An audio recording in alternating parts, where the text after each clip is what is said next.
इस वीडियो में आज हम लोग देखेंगे यूपीएससी प्रीलिम्स एग्ज़ाम 2021 का जीएस का पेपर।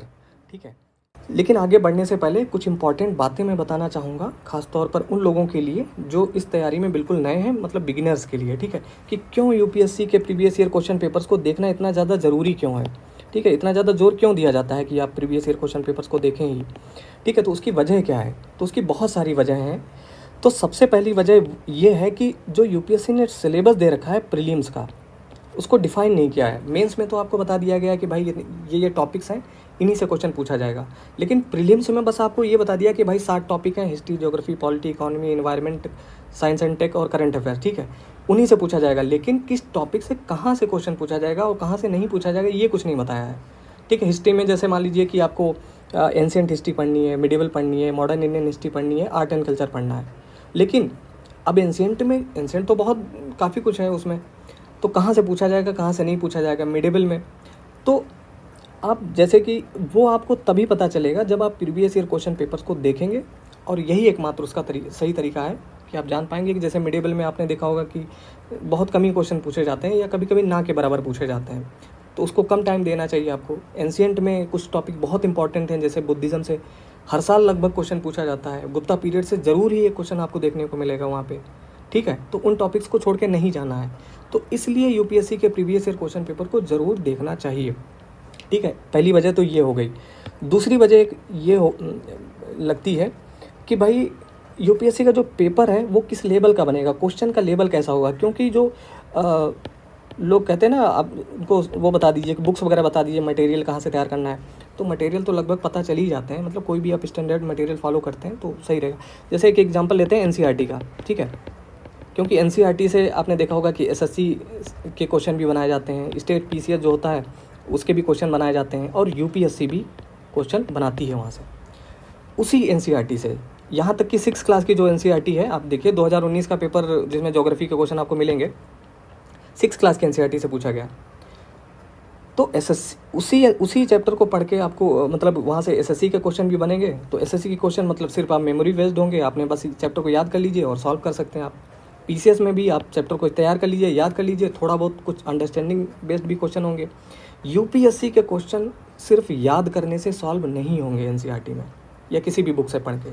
ठीक है, यूपीएससी आपसे ये अपेक्षा करती है कि आपने उस चैप्टर को समझा क्या है। ठीक है, उस समझ पर बेस्ड जो है यूपीएससी एक अलग ही लेवल पे क्वेश्चन बनाएगी। तो यूपीएससी के लेवल को आपको साथ में लेकर चलना चाहिए। इसीलिए अपनी प्रिपरेशन के दौरान भी जब भी आप तैयारी शुरू करें, और साथ ही साथ क्वेश्चन पेपर्स को भी देखते रहना चाहिए, ताकि आप ये जान पाएँ कि भाई जो चीज़ आप पढ़ रहे हैं उससे यूपीएससी ने क्वेश्चन किस तरीके से बनाए हैं। ठीक है, इसलिए इन सब पेपर्स को देखना बहुत ज़्यादा ज़रूरी होता है। एक और इम्पॉर्टेंट बात है, ये थोड़ी मुझे याद आ गई कि 2018-17 तक तो चलिए मान लीजिए एक तरीके से क्वेश्चन पेपर बनता आ रहा था। 2018 से पहली बार एकदम से टफ पेपर बना दिया गया, और उसके बाद से 2018, 19, 20 और 21 में पिछले 4 सालों में यूपीएससी ने अब तक के इतिहास में समझ लीजिए कि सबसे कठिन पेपर बनाए हैं यूपीएससी के, जिसके लिए कहा जाता है ना यूपीएससी दुनिया का सबसे कठिन एग्जाम्स में से एक मानी जाती है यूपीएससी की परीक्षा।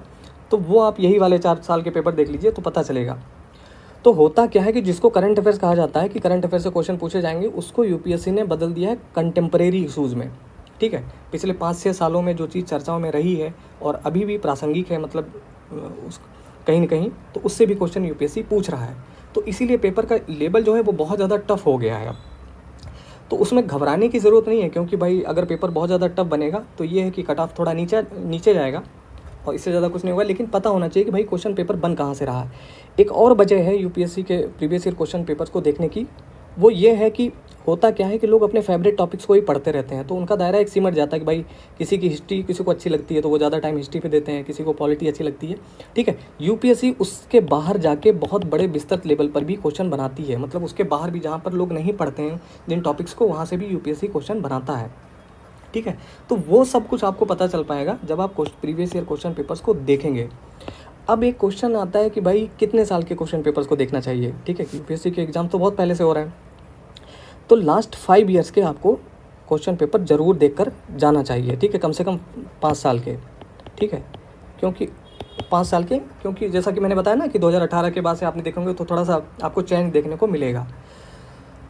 ठीक है, तो चलिए शुरू करते हैं। और इसकी PDF अगर आप लेना चाहते हैं तो आप टेलीग्राम से डाउनलोड कर लीजिएगा, वहाँ पर मैं इसको अपलोड कर दूँगा, ठीक है। और पेपर हिंदी और इंग्लिश दोनों में ही छपा रहता है, उसी तरीके से हम इसको यहाँ पर भी इंग्लिश में भी ओपन कर दे रहे हैं राइट साइड में, ताकि इसका ट्रांसलेशन भी देखते रहिएगा अगर कहीं प्रॉब्लम होती है किसी भी टर्म को समझने में। पहला क्वेश्चन है कि निम्नलिखित कथनों पर विचार कीजिए, और यहाँ 3 कथन दिए गए हैं, पूछा गया है कौन से सही हैं। तो सबसे पहले हमें देखना चाहिए कि पूछा क्या गया है। पहला स्टेटमेंट है कि केंद्र सरकार द्वारा भारतीय रिजर्व बैंक यानी RBI के गवर्नर की नियुक्ति की जाती है, यानी consider the following statements, the governor of the reserve bank of India is appointed by the central government. दूसरा है भारतीय संविधान के कतिपय प्रावधान यानी सर्टेन प्रोविजंस केंद्र सरकार को जनहित में RBI को निर्देश देने का अधिकार देते हैं, यानी certain provisions in the constitution of India give the central government the right to issue direction to the RBI in public interest. फिर पूछा गया है कि RBI का गवर्नर अपना अधिकार RBI अधिनियम से प्राप्त करता है, यानी the governor of RBI draws his power from the RBI act. अब ये बताना है इनमें से कौन से सही है, ठीक है। मैंने एक क्वेश्चन बता दिया, बाकी मैं सिर्फ हिंदी में ही पढ़ूंगा, आप राइट साइड में देखते रहिएगा इंग्लिश में। तो बताना है कौन से सही हैं। अब देखिए यहाँ पे ऑप्शन भी देखना चाहिए आपको, यहाँ पे 2-2 ऑप्शन वगैरह दिए गए हैं, तो इसका मतलब है कि या तो यहाँ से कोई 2 सही हैं या फिर तीनों ही सही हैं, यानी कोई गलत हो सकता है तो एक ही गलत हो सकता है। तो ये सब प्रैक्टिस आपको पहले से ही कर लेनी चाहिए एग्ज़ाम में जाने से पहले, मतलब इसीलिए देखना चाहिए। तो पहले हमको ये देखना है कि कोई गलत तो नहीं है स्टेटमेंट यहाँ पे। तो दूसरा स्टेटमेंट आप ज़रा देखिए, यहाँ पे लिखा है भारतीय संविधान के कतिपय प्रावधान केंद्र सरकार को जनहित में RBI को निर्देश देने का अधिकार देते हैं, यानी कि कॉन्स्टिट्यूशन में ये बात कही गई है कि केंद्र सरकार जो है जनता के हित में RBI को निर्देश दे सकती है। तो जब RBI एक्ट बनाया ही गया है, RBI अधिनियम बना ही हुआ है, तो संविधान में उसको लिखने की क्या ज़रूरत होगी, आप खुद से सोच के देखिए। अगर ये किसी को मान लीजिए नहीं भी ये पढ़ा होगा तब भी इतना तो गेस कर ही सकते हैं कि कॉन्स्टिट्यूशन में इस बात को लिखने की क्या ज़रूरत है। तो दूसरा स्टेटमेंट तो रॉन्ग है यहाँ पे। तो जैसे ही आपने देखा कि दूसरा स्टेटमेंट रॉन्ग है, तो यहाँ से ये तीनों ही ऑप्शन एलिमिनेट हो जाएंगे, यानी जहाँ भी 2 है उसको आप एलिमिनेट कर दीजिए और तुरंत आपका आंसर आ जाएगा, सिर्फ इतनी जानकारी से ही, ठीक है। यानी पहला और तीसरा करेक्ट है कि केंद्र सरकार द्वारा ही भारतीय रिजर्व बैंक के गवर्नर की नियुक्ति की जाती है, और RBI का गवर्नर जो है अपना अधिकार RBI अधिनियम से प्राप्त करता है। तो RBI अधिनियम 1934, ठीक है, RBI एक्ट वहाँ से, ठीक है। तो इस तरीके से UPSC के क्वेश्चन को सॉल्व किया जाता है। एक छोटी सी हिंट आपको मिल गई कि संविधान कॉन्स्टिट्यूशन यहाँ पे लिखा है, ठीक है। तो इसीलिए बहुत कंसंट्रेट होकर क्वेश्चन पेपर को देखना चाहिए, एक एक शब्द, एक एक लाइन को, ठीक है। आगे बढ़ते हैं।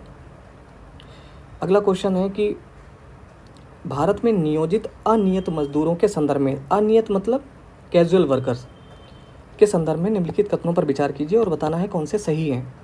तो पहला है कि सभी अनियत मजदूर यानी सभी कैजुअल वर्कर्स कर्मचारी भविष्य निधि सुरक्षा के हकदार हैं। तो कर्मचारी भविष्य निधि सुरक्षा यानी एम्प्लॉयज़ प्रोविडेंट फंड। दूसरा है सभी कैजुअल वर्कर्स नियमित कार्य समय एवं समयोपरि भुगतान के हकदार हैं। समयोपरि भुगतान यानी ओवर टाइम पेमेंट के, ठीक है, हकदार हैं। तीसरा है सरकार अधिसूचना के द्वारा यह विनिर्दिष्ट कर सकती है कि कोई प्रतिष्ठान या उद्योग केवल अपने बैंक खातों के माध्यम से मजदूरी का भुगतान करेगा, ठीक है।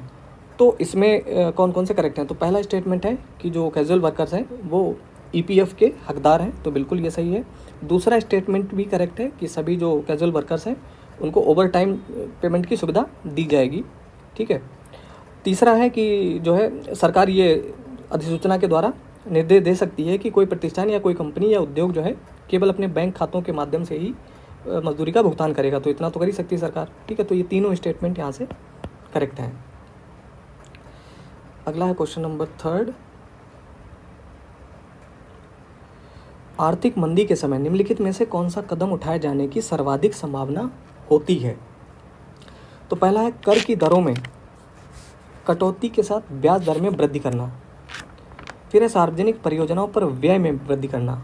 तीसरा है कर की दरों में वृद्धि के साथ साथ ब्याज दर में कमी करना। और चौथा है सार्वजनिक परियोजनाओं में पर व्यय में कमी करना, ठीक है। तो पहला स्टेटमेंट देखिए यहाँ पे लिखा है कर की दरों में, टैक्सेस की दरों में कटौती के साथ ब्याज दर में वृद्धि करना। तो ये आधा स्टेटमेंट सही आधा रॉन्ग है, तो ये रॉन्ग है।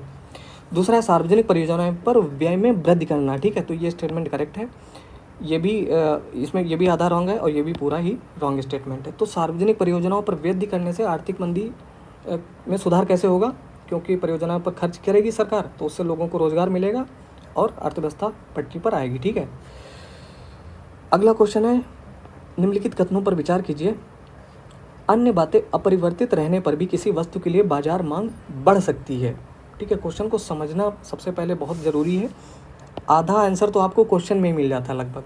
यहाँ लिखा है अन्य बातें अपरिवर्तित रहने पर, other things remaining unchanged, market demand for a good might increase if, कि मतलब बाकी सारी चीज़ें, मान लीजिए दो वस्तुएं हैं तो दोनों में बाकी सारी चीज़ें बराबर रहती हैं, तो किसी एक वस्तु की डिमांड कब बढ़ेगी?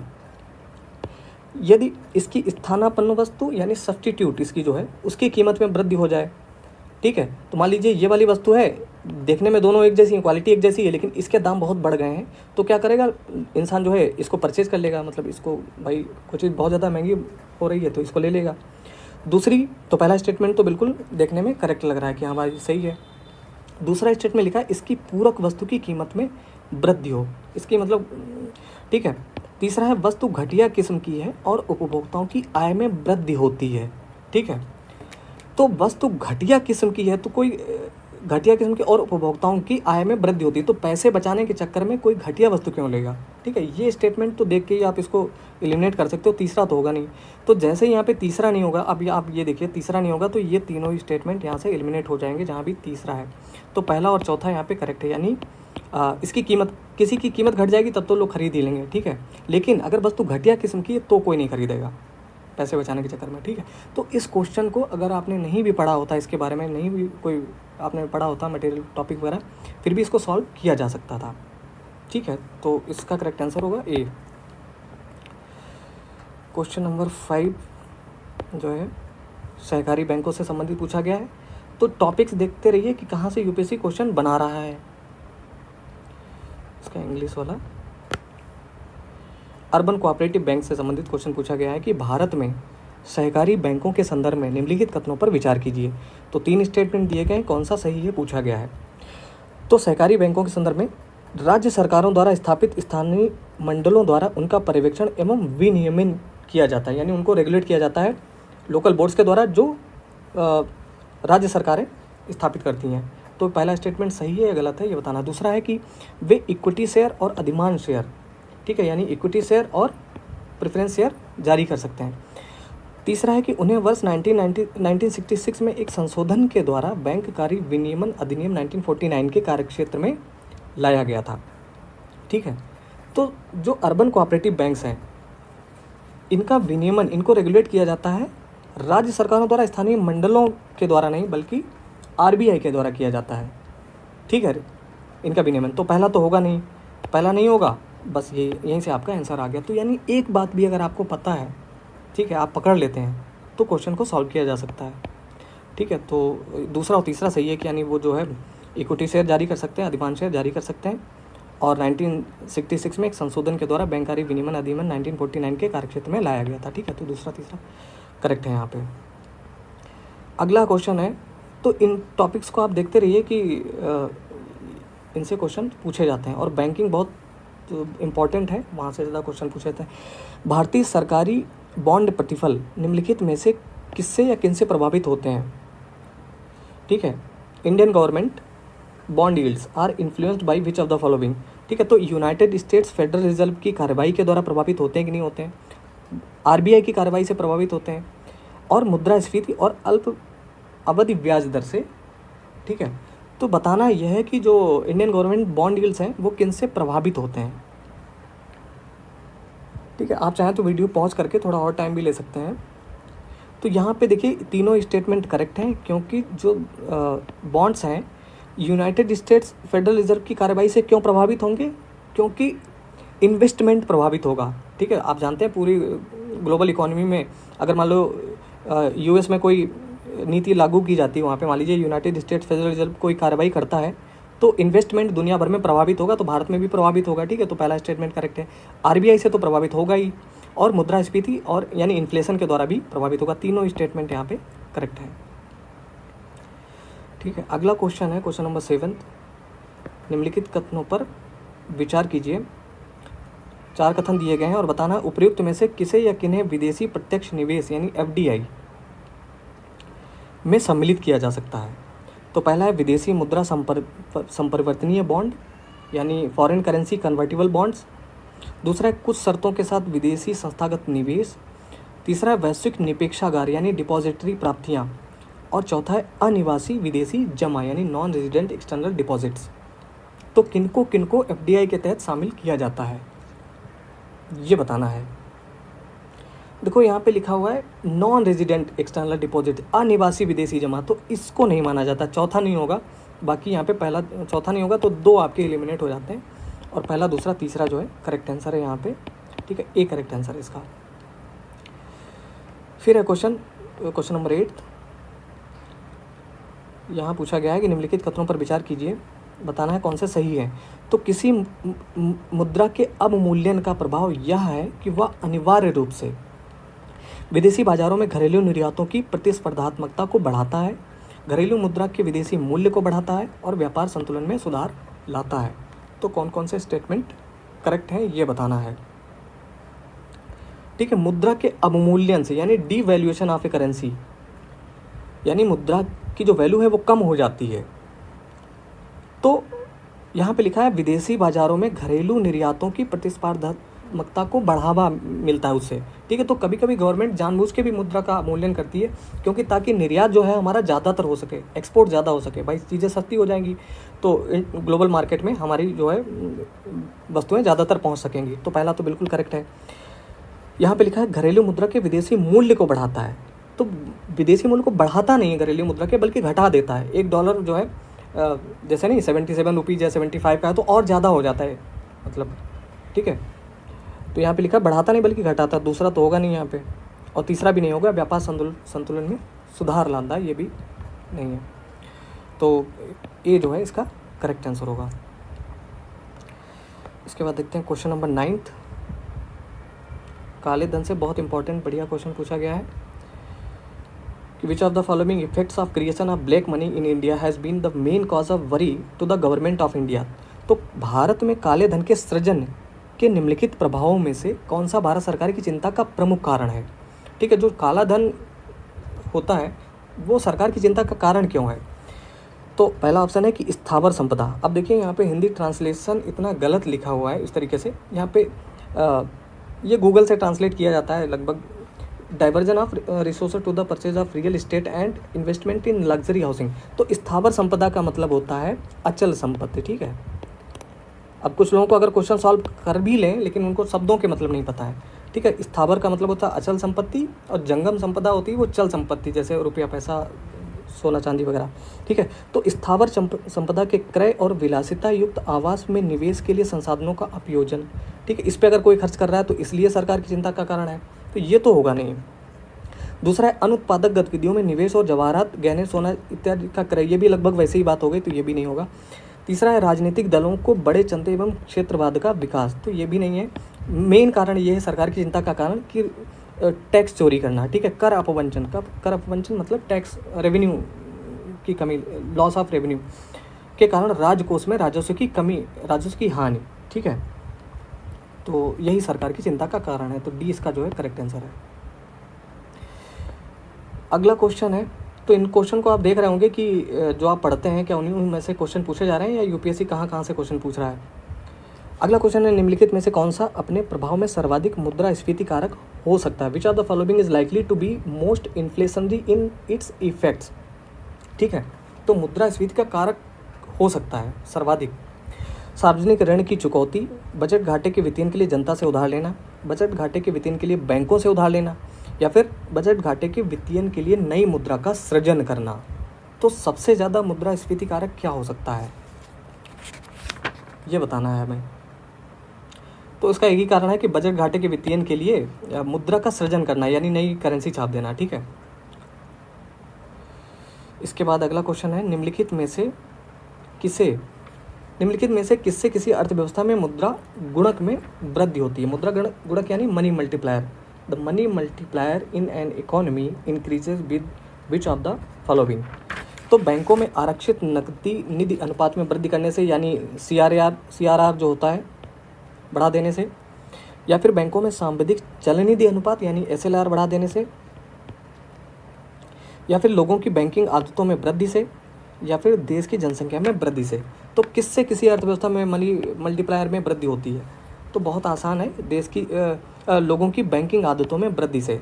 तो बैंकिंग आदतों में वृद्धि से क्यों होगी? लोग बैंकिंग आदतों मतलब लोग जाएंगे बैंकों में पैसा जमा करेंगे और उसी पैसे को कोई लोन पे ले लेगा जिस पर उसको इंटरेस्ट भरना पड़ेगा, ठीक है। तो यही मल्टीप्लायर में इससे वृद्धि होती है। अगला क्वेश्चन है क्वेश्चन नंबर 12। भारतीय अर्थव्यवस्था के संदर्भ में मांग प्रेरित मुद्रास्फीति या उसमें वृद्धि निम्नलिखित किन कारणों से होती है? तो विस्तारकारी नीतियाँ, राजकोषीय प्रोत्साहन, मुद्रास्फीति सूचकांकन मजदूरी यानी इन्फ्लेशन इंडेक्सिंग वेजेस, फिर है उच्च क्रय शक्ति यानी हायर परचेजिंग पावर, और बढ़ती ब्याज दर यानी राइजिंग इंटरेस्ट रेट। तो भारतीय अर्थव्यवस्था के संदर्भ में मांग प्रेरित मुद्रास्फीति, ठीक है, किन कारणों से होती है ये बताना है। तो यहाँ पे 5वां स्टेटमेंट देखिए, बढ़ती ब्याज दर यहाँ लिखा है, ठीक है। तो मांग प्रेरित मुद्रास्फीति किन कारणों से होती है? वो बढ़ती ब्याज दर की वजह से नहीं होती, ठीक है। तो 5वां तो होगा नहीं, 5वां नहीं होगा, तो आपका आंसर आ जाएगा तुरंत ही, पहला, दूसरा और चौथा, यानी विस्तारकारी नीतियों से, और उसके बाद दूसरा है राजकोषीय प्रोत्साहन से, और चौथा उच्च क्रय शक्ति से, हायर परचेजिंग पावर से भी मांग प्रेरित मुद्रास्फीति हो जाती है, ठीक है। लोगों के पास पैसा हाथ में ज़्यादा होता है इसलिए। तो तीसरा भी नहीं होगा, ठीक है। तो इसका करेक्ट आंसर होगा ए। उसके बाद है क्वेश्चन नंबर 13।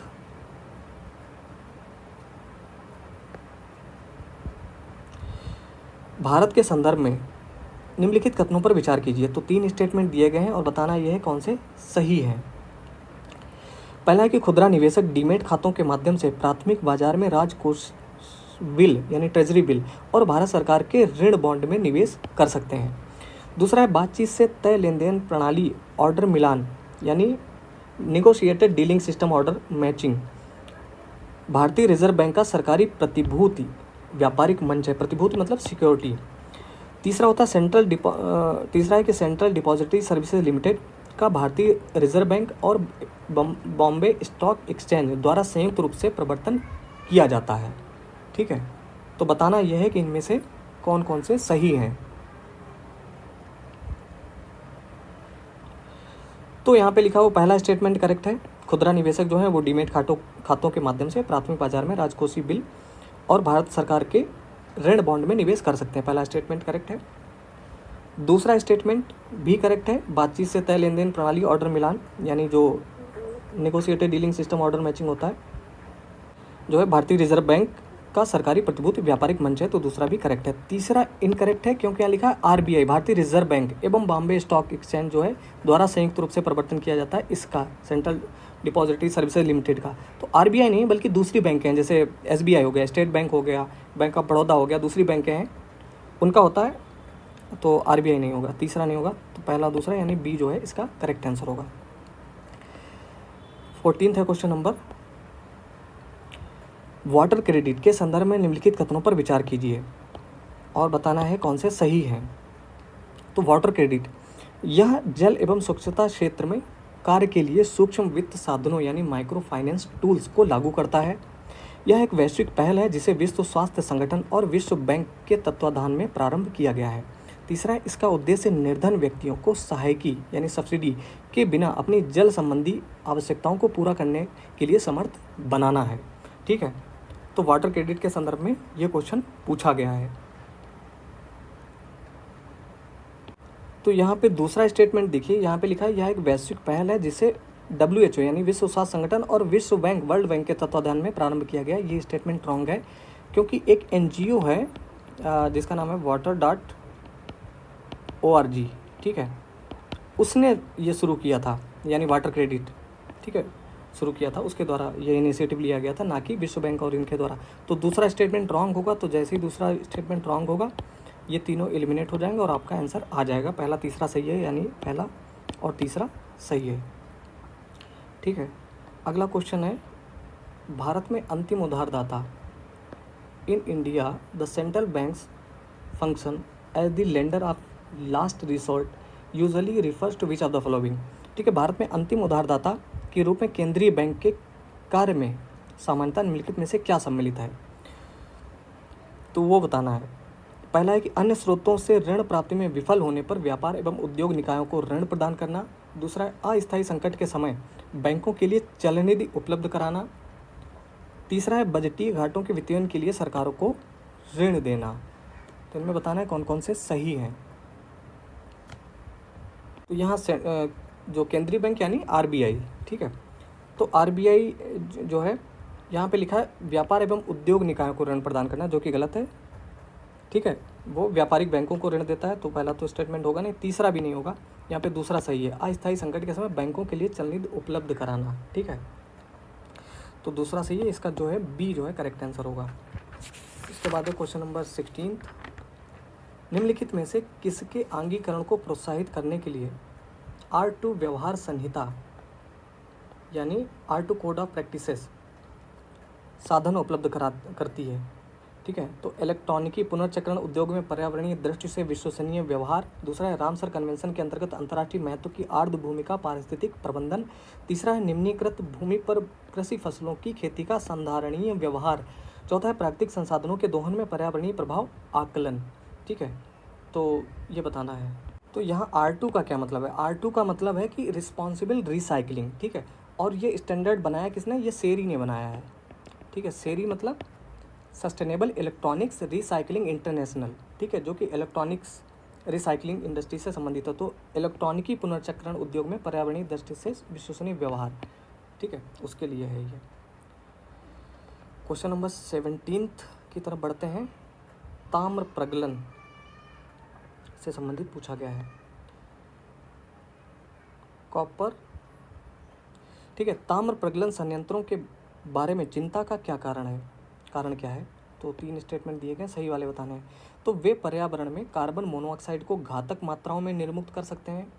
दूसरा है कॉपर स्लेग यानी ताम्रमल पर्यावरण में कुछ भारी धातुओं के निक्षालन का कारण बन सकता है। तीसरा है वे सल्फर डाइऑक्साइड को एक प्रदूषक के रूप में निर्मुक्त कर सकते हैं। तो बताना है कौन कौन से सही हैं।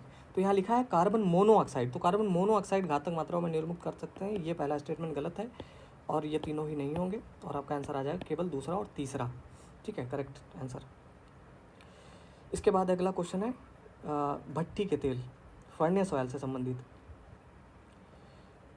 के संदर्भ में निम्नलिखित कथनों पर विचार कीजिए, बताना है कौन से सही है। तो यह तेल परिष्करणियों यानी रिफाइनरीज का एक उत्पाद है। दूसरा है कुछ उद्योग इसका उपयोग ऊर्जा उत्पादन के लिए करते हैं। तीसरा है इसके उपयोग से पर्यावरण में गंधक का उत्सर्जन होता है, ठीक है, तो ये बताना है। इसमें कौन कौन से करेक्ट हैं? यहाँ पर तीनों ही स्टेटमेंट करेक्ट हैं, ठीक है, तीनों ही स्टेटमेंट करेक्ट हैं, डी इसका करेक्ट आंसर है। इसके बाद क्वेश्चन नंबर 19, ब्लू कार्बन क्या है? ठीक है, ब्लू कार्बन महासागरों और तटीय पारिस्थितिक तंत्रों द्वारा प्रग्रहित कार्बन। दूसरा है वन जैव मात्रा यानी बायोमास और कृषि मृदा में प्रक्षादित कार्बन। तीसरा पेट्रोलियम और प्राकृतिक गैस में अंतर्विष्ट कार्बन, और चौथा है वायुमंडल में विद्यमान कार्बन। तो ये तो बहुत इजी क्वेश्चन पूछा गया, मतलब कुछ क्वेश्चन बहुत इजी होते हैं, कोई भी स्टैंडर्ड बुक आप पढ़ रहे होंगे तो उसको पढ़ के सॉल्व किया जा सकता है। महासागरों और तटीय पारिस्थितिक तंत्रों द्वारा प्रग्रहित कार्बन, ठीक है, ये हर एक स्टैंडर्ड बुक में आपको मिल जाएगा। उसके बाद अगला क्वेश्चन है क्वेश्चन नंबर 20। प्रकृति में निम्नलिखित में से किस जीव का या किन जीवों के मृदाविहीन सतह पर जीवित पाए जाने की सर्वाधिक संभावना है? मृदाविहीन मतलब जहाँ पर मृदा नहीं है लेकिन फिर भी वो उगाते हैं, मतलब जीवित पाए जाने की संभावना पाई जाती है। तो फर्न, लाइकेन, मॉस और छत्रक यानी मशरूम। तो इसमें लाइकेन जो है, आपने देखा होगा, लाइकेन मतलब जो काई टाइप की होती है, हरी हरी पुरानी बिल्डिंग्स में आप देखते होगे, देखने को मिलती है ग्रीन कलर की, ठीक है, लाइकेन है। और मॉस दूसरा तीसरा होगा, बाकी पहला और चौथा नहीं होगा। इसका मतलब है सी जो है करेक्ट आंसर है। फर्स्ट जो क्वेश्चन नंबर है कि निम्नलिखित में से किसका उपयोग प्राकृतिक मच्छर प्रतिकर्षी तैयार करने में किया जाता है? Which one of the following is used in preparing a natural mosquito repellent? ठीक है, तो ये बताना है। इसमें 4 ऑप्शन दिए गए, कांग्रेस घास, एलिफेंट घास, लेमन घास या फिर नट घास। ठीक है, तो इसका करेक्ट आंसर है लेमन ग्रास या लेमन घास। ठीक है, लेमन घास से क्या बनाया जाता है? एक तेल निकाला जाता है और उसी तेल से लोशन वगैरह बनाया जाता है। तो ये प्राकृतिक मच्छर प्रतिकर्षी तैयार करने में इसका उपयोग होता है। ठीक है, अगला क्वेश्चन है कि जीवों के निम्नलिखित प्रकारों पर विचार कीजिए, consider the following kinds of organisms. तो यहाँ पे 4 दिए गए हैं, कॉपीपोड, साइनोबैक्टीरिया, डाइटम और फोरामिनीफेरा। ठीक है, तो बताना यह है कि उपर्युक्त में से कौन से जीव महासागरों की आहार श्रृंखलाओं में प्राथमिक उत्पादक हैं। Which are the above are primary producers in the food chain of oceans. ठीक है, तो फूड चेन में, ओशन के फूड चेन में प्राइमरी प्रोड्यूसर कौन है, प्राथमिक उत्पादक कौन है, वो बताना है। ठीक है, अब देखने में क्वेश्चन थोड़ा सा टफ लग रहा है, लेकिन टफ इसलिए लग रहा है कि चारों के बारे में कोई जानकारी हो सकता ना हो, लेकिन इस क्वेश्चन को थोड़ा सा इजी हो जाएगा अगर आप ऑप्शन देख लोगे। ठीक है, ये सारी चीज़ें आपको क्वेश्चन सॉल्व करते समय ध्यान में रखनी चाहिए कि यहाँ दिया गया है कि देखो ऑप्शन जो दिए गए हैं उससे पता चल रहा है कि इनमें से अगर सही है तो कोई दो ही सही है। ठीक है, इतनी बात तो पक्की है कि चारों सही नहीं है यहाँ पे। ठीक है, तो वो कौन कौन से दो सही हैं वो हमें देखने हैं। तो एक है साइनोबैक्टीरिया, जिसको ब्लू ग्रीन एल्गी भी कहा जाता है या नील हरित शैवाल भी कहा जाता है। ठीक है, पढ़ा होगा आपने, नील हरित शैवाल। ठीक है, ये प्रकाश संश्लेषण करता है और समुद्र में प्राथमिक उत्पादक के तौर पे इसको देखा जाता है। ठीक है, दूसरा है डाइटम भी है। ठीक है, ये भी, तो दूसरा और तीसरा करेक्ट है यहाँ पे, यानी बी जो है इसका करेक्ट आंसर है। अगला क्वेश्चन है, निम्नलिखित प्राणियों पर विचार कीजिए। जाहक यानी हेजहॉग, शैल मूसक और वज्रशल्क यानी पेंगोलिन, तो इन तीनों के बारे में पूछा गया। उपयुक्त में से कौन से जीव परभक्षियों द्वारा पकड़े जाने की संभावना को कम करने के लिए स्वयं को लपेटकर अपने सुभिद अंगों की रक्षा करता है। तो किस लिए रक्षा करता है, यहाँ तीन जीवों के नाम दिए गए हैं, तो बताना यह है कि कौन से जीव ऐसे हैं कि जो खुद के शरीर को लपेट कर अपने अंगों की रक्षा करता है कि ताकि उनको कोई दूसरा जीव खा ना सके। ठीक है, तो उसमें से कौन कौन से सही हैं, देखो शैल मूसक, यहाँ पे मूसक शब्द से पता चल रहा है कि ये कोई चूहा टाइप का मतलब। ठीक है, तो दूसरा तो होगा नहीं। ठीक है, दूसरा नहीं होगा, तो इसका मतलब है कि ये दो तो होंगे नहीं, लेकिन अभी भी हमारे सामने तो पता है कि तीसरा तो होगा। ठीक है, वज्रशल्क होगा, पेंगोलिन होगा और जॉहक भी होता है। ठीक है, यहाँ पे दोनों ही पहला और तीसरा करेक्ट है, तो इसका करेक्ट आंसर है डी। उसके बाद है क्वेश्चन नंबर 24। वनों पर न्यूयॉर्क घोषणा यानी न्यूयॉर्क डिक्लेरेशन ऑन फॉरेस्ट्स के संदर्भ में निम्नलिखित में से कौन से कथन सही हैं। तो 5 कथन दिए गए हैं और 5 के 5 सही नहीं है, जैसा कि ऑप्शन से यहाँ पे देखने से पता चल रहा है। तो वनों पर न्यूयॉर्क घोषणा के संदर्भ में पूछा गया है और पहला स्टेटमेंट है कि 2014 में संयुक्त राष्ट्र जलवायु शिखर सम्मेलन में पहली बार इसका समर्थन किया गया था। दूसरा है इसमें वन के ह्रास को रोकने के लिए एक वैश्विक समय रेखा का समर्थन किया गया। तीसरा है यह वैध रूप से बाध्यकारी अंतर्राष्ट्रीय घोषणा है। फिर है यह सरकारों, बड़ी कंपनियों और देशीय समुदायों द्वारा समर्थित है। पांचवा है कि भारत इसके प्रारंभ के समय हस्ताक्षरकर्ताओं में से एक था। ठीक है, तो जो न्यूयॉर्क डिक्लेरेशन ऑन फॉरेस्ट था 2014 में संयुक्त राष्ट्र जलवायु शिखर सम्मेलन में पहली बार इसका समर्थन किया गया था, बिल्कुल सही है, लेकिन भारत इसके प्रारंभ के समय हस्ताक्षरकर्ताओं में था, ये गलत है। ठीक है, पांचवा नहीं होगा तो ये दोनों तो नहीं होंगे और पहला तो होगा ही, पहला होगा, इसका मतलब है कि ये भी नहीं होगा और इसका करेक्ट आंसर है पहला, दूसरा और चौथा। ठीक है, अगला क्वेश्चन है मैग्नेटाइट पार्टिकल्स तंत्रिका अपह्रास यानी न्यूरो जेनरेटिव समस्याओं के लिए उत्तरदायी माने जाने वाले मैग्नेटाइट कण पर्यावरणीय प्रदूषकों के रूप में निम्नलिखित में से किन से उत्पन्न होते हैं। ठीक है, राइट साइड में आप इसका इंग्लिश ट्रांसलेशन भी देखते रहिए अगर वीडियो पॉज करके देखना चाहें तो भी। तो क्वेश्चन है कि magnetite particles suspected to cause neuro degenerative problems are generated as environmental pollutants from which of the following. ठीक है, तो 5 यहाँ पे दिए गए हैं। मोटर गाड़ी के ब्रेक, मोटर गाड़ी के इंजन, घरों में प्रयोग होने वाले माइक्रोवेव स्टोव, बिजली संयंत्र और टेलीफोन लाइन। तो किन से उत्पन्न होते हैं मैग्नेटाइट कण, ठीक है, जिनसे न्यूरोजेनेरेटिव प्रॉब्लम्स होती हैं। तो यूपीएससी ने इसका करेक्ट आंसर माना है डी, जो कि है पांचों ही इसमें करेक्ट आंसर हैं और ये सभी से उत्पन्न होते हैं। ठीक है, उसके बाद क्वेश्चन नंबर 26 देखते हैं।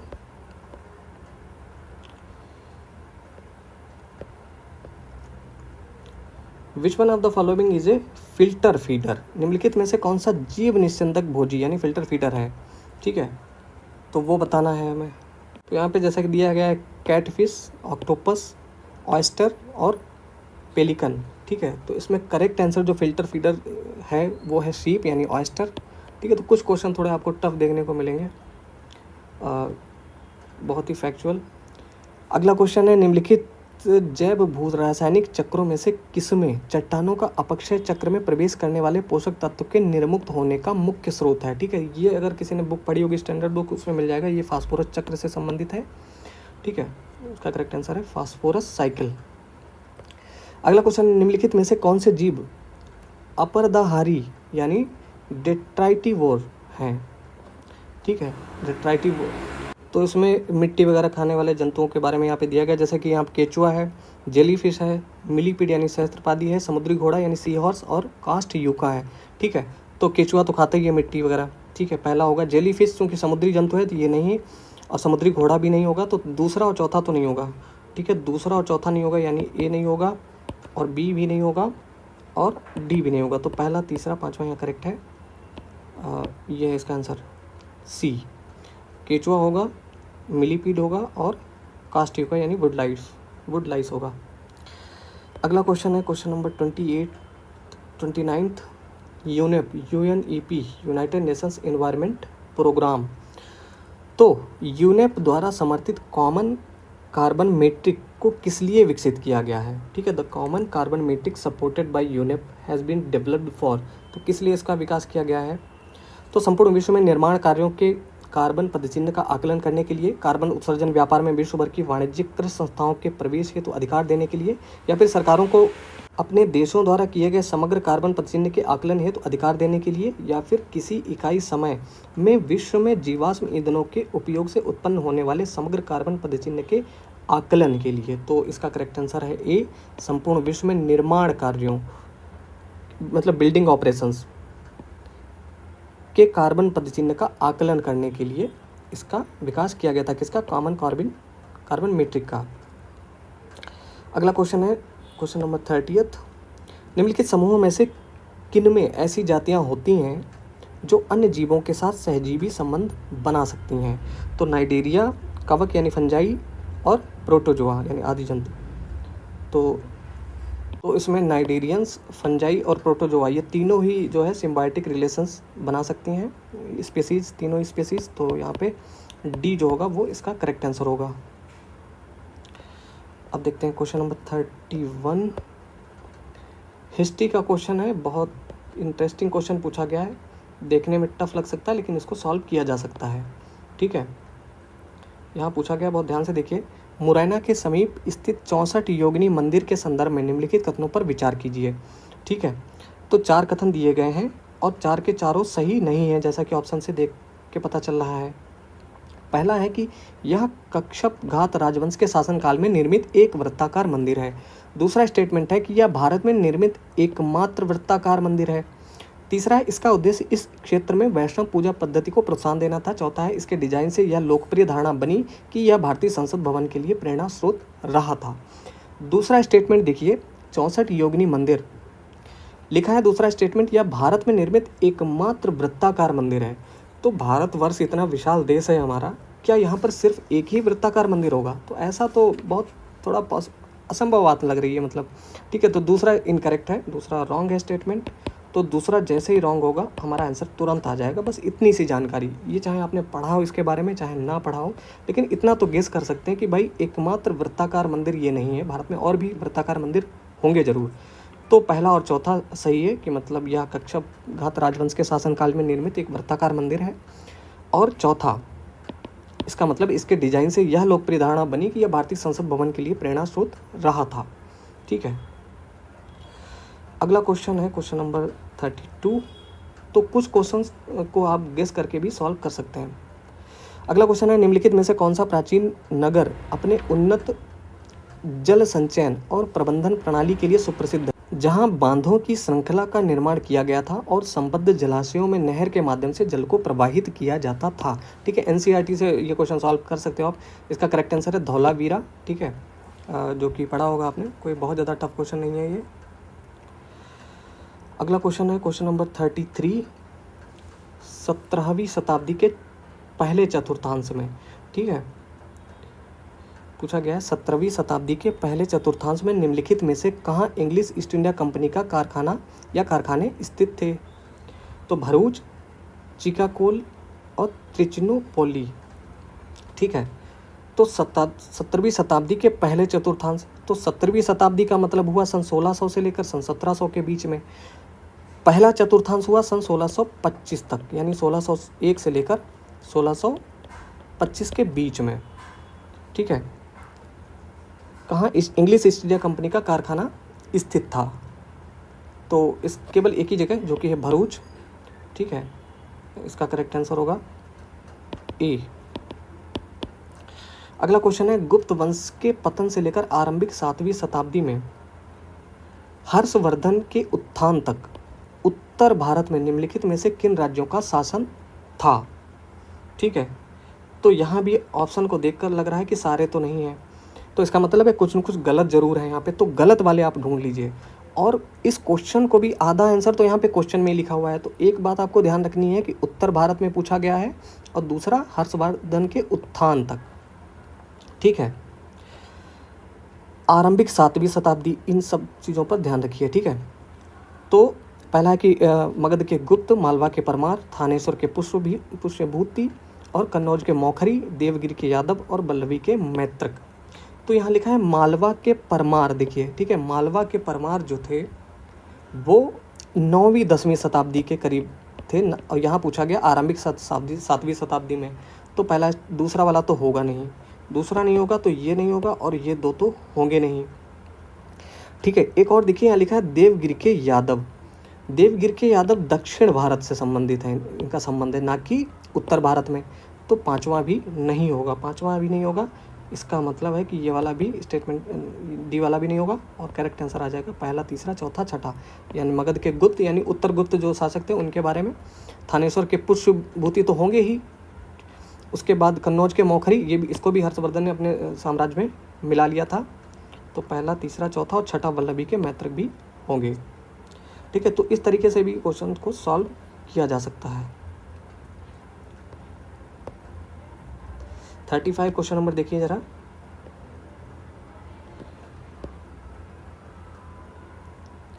पुर्तगाली लेखक नूनीज के अनुसार विजयनगर साम्राज्य में महिलाएं निम्नलिखित में से किस क्षेत्रों में निपुण थीं? देखो भैया, कुछ इंपॉर्टेंट टॉपिक्स हैं, जैसे विजयनगर साम्राज्य से भी क्वेश्चन पूछे जा रहे हैं। ठीक है, तो इनको आप अच्छे तरीके से तैयार कर लीजिएगा। तो पुर्तगाली लेखक नूनीज के अनुसार विजयनगर साम्राज्य में महिलाएं निम्नलिखित में से किन क्षेत्रों में निपुण थीं? ठीक है, कुश्ती, ज्योतिष शास्त्र, लेखाकरण और भविष्यवाणी। तो नूनीज जो यात्री था पुर्तगाली, उसने एक यात्रा वृत्तांत मतलब लिखा और उसमें कुछ बातें बताई विजयनगर साम्राज्य के बारे में। तो कौन कौन सी बातें उसके अनुसार सही है? फरनाओ नूनीज उसका नाम था, जो कि 16वीं शताब्दी में अच्युत राय के शासनकाल में आया था। ठीक है, तो एक घोड़ा व्यापारी था ये, और इसने चारों ही बातों में, कुश्ती यानी रेसलिंग, ज्योतिष शास्त्र, लेखाकरण और भविष्यवाणी में वहाँ की महिलाएं निपुण थीं। ठीक है भैया, तो इसका आंसर होगा डी। अगला क्वेश्चन है आंध्र प्रदेश के मदनपल्ली। ठीक है, ये थोड़ा सा टफ क्वेश्चन है, देखने से लग रहा है। आंध्र प्रदेश में मदनपल्ली के संदर्भ में निम्नलिखित में से कौन सा कथन सही है? तो पिंगली वेंकैया ने यहाँ भारतीय राष्ट्रीय ध्वज तिरंगे का डिजाइन किया था, या फिर पट्टाभी सीतारमैया ने यहाँ से आंध्र प्रदेश में भारत छोड़ो आंदोलन का नेतृत्व किया था, या फिर रविन्द्रनाथ टैगोर ने यहाँ राष्ट्रगान का बांग्ला से अंग्रेजी में अनुवाद किया था, या फिर मैडम ब्लावत्स्की तथा कर्नल आलकाट ने सबसे पहले यहाँ थियोसॉफिकल सोसाइटी का मुख्यालय स्थापित किया था। ये क्वेश्चन देखने से काफ़ी टफ लग रहा है, जिनको पता होगा बस वही सॉल्व कर सकते हैं, इसको कोई गेस वगैरह नहीं किया जा सकता। ठीक है, तो इसका करेक्ट आंसर होगा जो है सी, रविन्द्रनाथ टैगोर जी ने इसको जो है यहाँ राष्ट्रगान का बांग्ला से अंग्रेजी में अनुवाद किया था। ठीक है जी, 1919 में अनुवाद किया था। यहाँ पे कहाँ पे? आंध्र प्रदेश में मदनपल्ली में। ठीक है, और इसके बाद अगला क्वेश्चन देखते हैं, क्वेश्चन नंबर 37। तो ऐतिहासिक स्थान दिए गए हैं और ये क्यों प्रसिद्ध है उसके बारे में पूछा गया है। तो पहला है बुर्जहोम और चंद्रकेतुगढ़ और गणेश्वर के बारे में पूछा गया है। तो कौन कौन से सही सुमेलित हैं? तो यहाँ से भी देख के पता चल रहा है कि तीनों सही सुमेलित नहीं है, तो इसका मतलब है गलत भी कोई हो सकता है। तो चंद्रकेतुगढ़ जो है वो एक पश्चिम बंगाल में स्थित है, विद्याधरी नदी के किनारे, जो कि टेराकोटा कला से संबंधित है, तो दूसरा करेक्ट है। ये हिस्ट्री ऑप्शनल जिसका होगा वो तो सॉल्व कर लेगा, बाकी थोड़ा सा टफ लग सकता है। गणेश्वर जो है वो ताम्र कलाकृतियों के लिए जाना जाता है, जो कि एक राजस्थान में स्थित है, ठीक है जी। और जो बुर्ज होम है ये शैलकृत देव मंदिर के लिए नहीं बल्कि जम्मू कश्मीर में स्थित है, और जो कि गर्तावास के लिए प्रसिद्ध है, ना कि शैलकृत देव मंदिर के लिए। तो पहला तो होगा नहीं, और इसका करेक्ट आंसर दूसरा और तीसरा, डी जो है इसका करेक्ट आंसर है। अगला क्वेश्चन हिस्ट्री का ही है। निम्नलिखित कथनों पर विचार कीजिए, 3 कथन दिए गए हैं, बताना है कौन से सही हैं। तो इल्तुतमिश के शासनकाल में चंगेज खान भगोड़े ख्वारिज्म युवराज की खोज में सिंधु नदी तक पहुंचा था।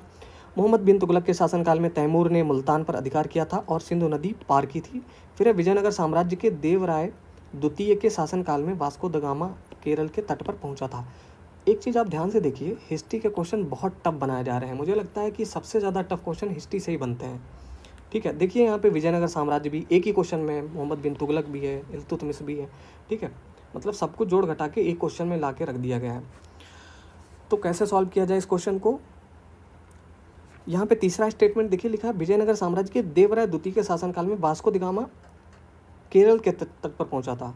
तो देवराय द्वितीय के वहाँ पे नहीं, जबकि वास्को द गामा आया था केरल के तट पर, वहाँ का शासक था जमोरिन। ये तो पढ़ा होगा आपने, लूसेंट वगैरह में भी पढ़ा होगा, 1498 में आया था, ये तो सबको पता होगा। तो पहला तो ये तीसरा वाला तो होगा नहीं, तीसरा नहीं होगा, तो 2 ऑप्शन एलिमिनेट हो जाते हैं। इसका मतलब है कि पहला तो स्टेटमेंट करेक्ट है, ठीक है। यहाँ से देख से पता चल रहा है कि इल्तुतमिश के शासनकाल में चंगेज खान जो है भगोड़े ख्वारिज्म युवराज की खोज में सिंधु नदी तक पहुंचा था। दूसरा है मोहम्मद बिन तुगलक के शासनकाल में तैमूर ने मुल्तान पर अधिकार किया था और सिंधु नदी पार की थी। तो मोहम्मद बिन तुगलक का जो शासनकाल था वो 1325 से लेकर 1351 तक था, ठीक है। जबकि आक्रमण जो हुआ था यहाँ पर दिल्ली पर आक्रमण किया था तैमूर ने, वो 1398 में किया था, ठीक है। तो इनके बाद में किया था, तो दूसरा स्टेटमेंट भी यहाँ से रॉन्ग हो जाता है। तो यहाँ पे आंसर जो होगा वो है केवल एक, पहला सही है केवल। अगला क्वेश्चन है क्वेश्चन नंबर 39। पूछा गया है कि निम्नलिखित कथनों पर विचार कीजिए। सेंट फ्रांसिस जेवियर जेसुइट संघ यानी ऑर्डर के संस्थापक सदस्यों में से एक थे। सेंट फ्रांसिस जेवियर की मृत्यु गोवा में हुई तथा यहाँ उन्हें समर्पित एक गिरजाघर है। तीसरा है गोवा में प्रतिवर्ष संत फ्रांसिस जेवियर के भोज का अनुष्ठान किया जाता है। टफ क्वेश्चन है, जिन लोगों को पता होगा बस वो लोग सॉल्व कर पाएंगे, और कोई गेस वगैरह थोड़ा सा मुश्किल है इसमें लगा पाना। तो बताना इसमें कौन कौन सा सही है। तो यहाँ पे जो लिखा हुआ दूसरा स्टेटमेंट कि फ्रांसिस जेवियर की मृत्यु गोवा में हुई थी, तो गोवा में नहीं, इनकी मृत्यु हुई थी चाइना में, चीन में हुई थी। तो दूसरा स्टेटमेंट तो होगा नहीं, और यहीं से आपका आंसर आ जाएगा पहला और तीसरा, ठीक है। इसके बाद क्वेश्चन नंबर 40 है, आज का लास्ट क्वेश्चन इस वीडियो का। प्राचीन भारत के इतिहास के संदर्भ में निम्नलिखित कथनों में से कौन से सही हैं। तो 3 कथन दिए गए हैं, बताना है कौन से सही है। पहला कि मिताक्षरा ऊंची जाति की सिविल विधि थी और दाय भाग निम्न जाति की सिविल विधि थी। फिर मिताक्षरा व्यवस्था में पुत्र अपने पिता के जीवन काल में ही संपत्ति पर अधिकार का दावा कर सकते थे, जबकि दाय भाग व्यवस्था में पिता की मृत्यु के उपरांत ही पुत्र संपत्ति पर अधिकार का दावा कर सकते थे। तीसरा है मिताक्षरा व्यवस्था किसी परिवार के केवल पुरुष सदस्यों के संपत्ति संबंधी मामलों पर विचार करती है, जबकि दाय भाग व्यवस्था किसी परिवार के पुरुष एवं महिला सदस्यों दोनों के संपत्ति संबंधी मामलों पर विचार करती है। ऑप्शन जरा देखिए, यहाँ से पता चल रहा है कि तीनों स्टेटमेंट सही नहीं है, यानी कोई ना कोई गलत तो जरूर है इनमें से, ठीक है। पहला स्टेटमेंट देखिए, अच्छा मिताक्षरा जो है ये तो आपने पढ़ा होगा कि विज्ञानेश्वर के द्वारा रचित है, विज्ञानेश्वर ने लिखी थी, और जो कि एक सिविल विधि है यानी सिविल लॉ है, ठीक है। यहाँ लिखा है कि मिताक्षरा ऊंची जाति की सिविल विधि थी और दाय भाग निम्न जाति की सिविल विधि थी, जो कि रॉन्ग स्टेटमेंट है। ये एक हिंदू सिविल विधि थी, और दाय भाग जो थी वो केवल पूर्वी भाग के लिए थी, मिताक्षरा बाकी सभी देश के बाकी हिस्सों के लिए थी, ठीक है। तो पहला स्टेटमेंट तो रॉन्ग है, पहला स्टेटमेंट रॉन्ग है, तो ये दोनों तो होंगे नहीं। दूसरा स्टेटमेंट है मिताक्षरा व्यवस्था में पुत्र अपने पिता के जीवन काल में ही संपत्ति पर अधिकार का दावा कर सकते थे, ठीक है, जबकि दाय भाग व्यवस्था में पिता की मृत्यु के उपरांत ही जो है पुत्र संपत्ति पर अधिकार का दावा कर सकते थे, ठीक है। तो दूसरा स्टेटमेंट यहाँ पर सही है, तीसरा स्टेटमेंट भी गलत है, तो यहाँ पे केवल दूसरा सही है, बी जो है इसका करेक्ट आंसर है। तो क्वेश्चन नंबर 41 है, इतिहास का क्वेश्चन है। इतिहास में आपने देखा होगा 2021 में काफ़ी ज़्यादा क्वेश्चन पूछे गए, लगभग 21 क्वेश्चन पूछे गए हैं हिस्ट्री से, और बहुत टफ क्वेश्चन बना के पूछे गए हैं, ठीक है। 2021 का पूरा पेपर ही बहुत ज़्यादा टफ, मतलब इसको टफ कैटेगरी में रखा जाएगा।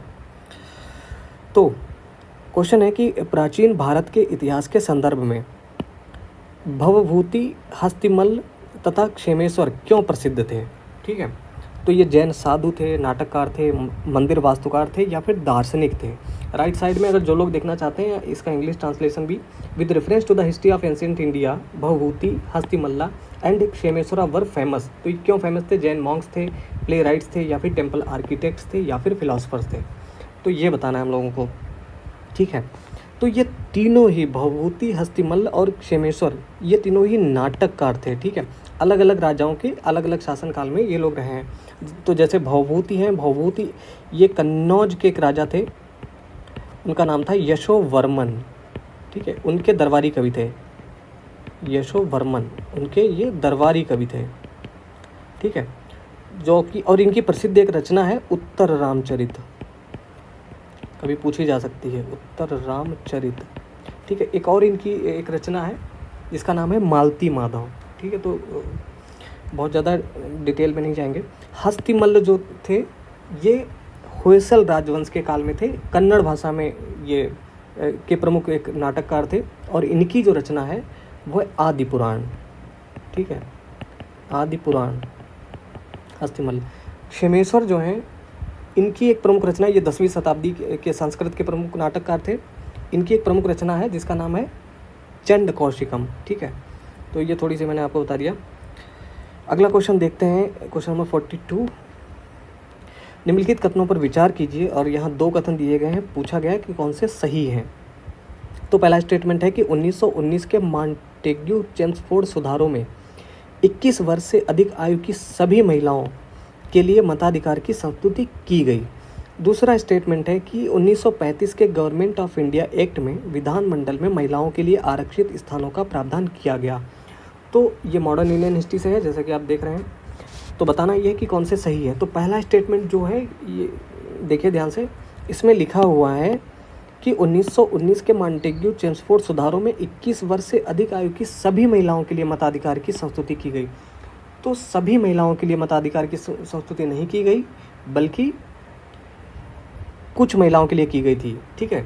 कुछ महिलाओं मतलब उनके ऊपर कुछ शर्तें लगा दी गई थी, जैसे कि संपत्ति की शर्तें, विवाह संबंधी कुछ शर्तें थी, सिर्फ वो महिलाएं ही मताधिकार के लिए योग्य थी।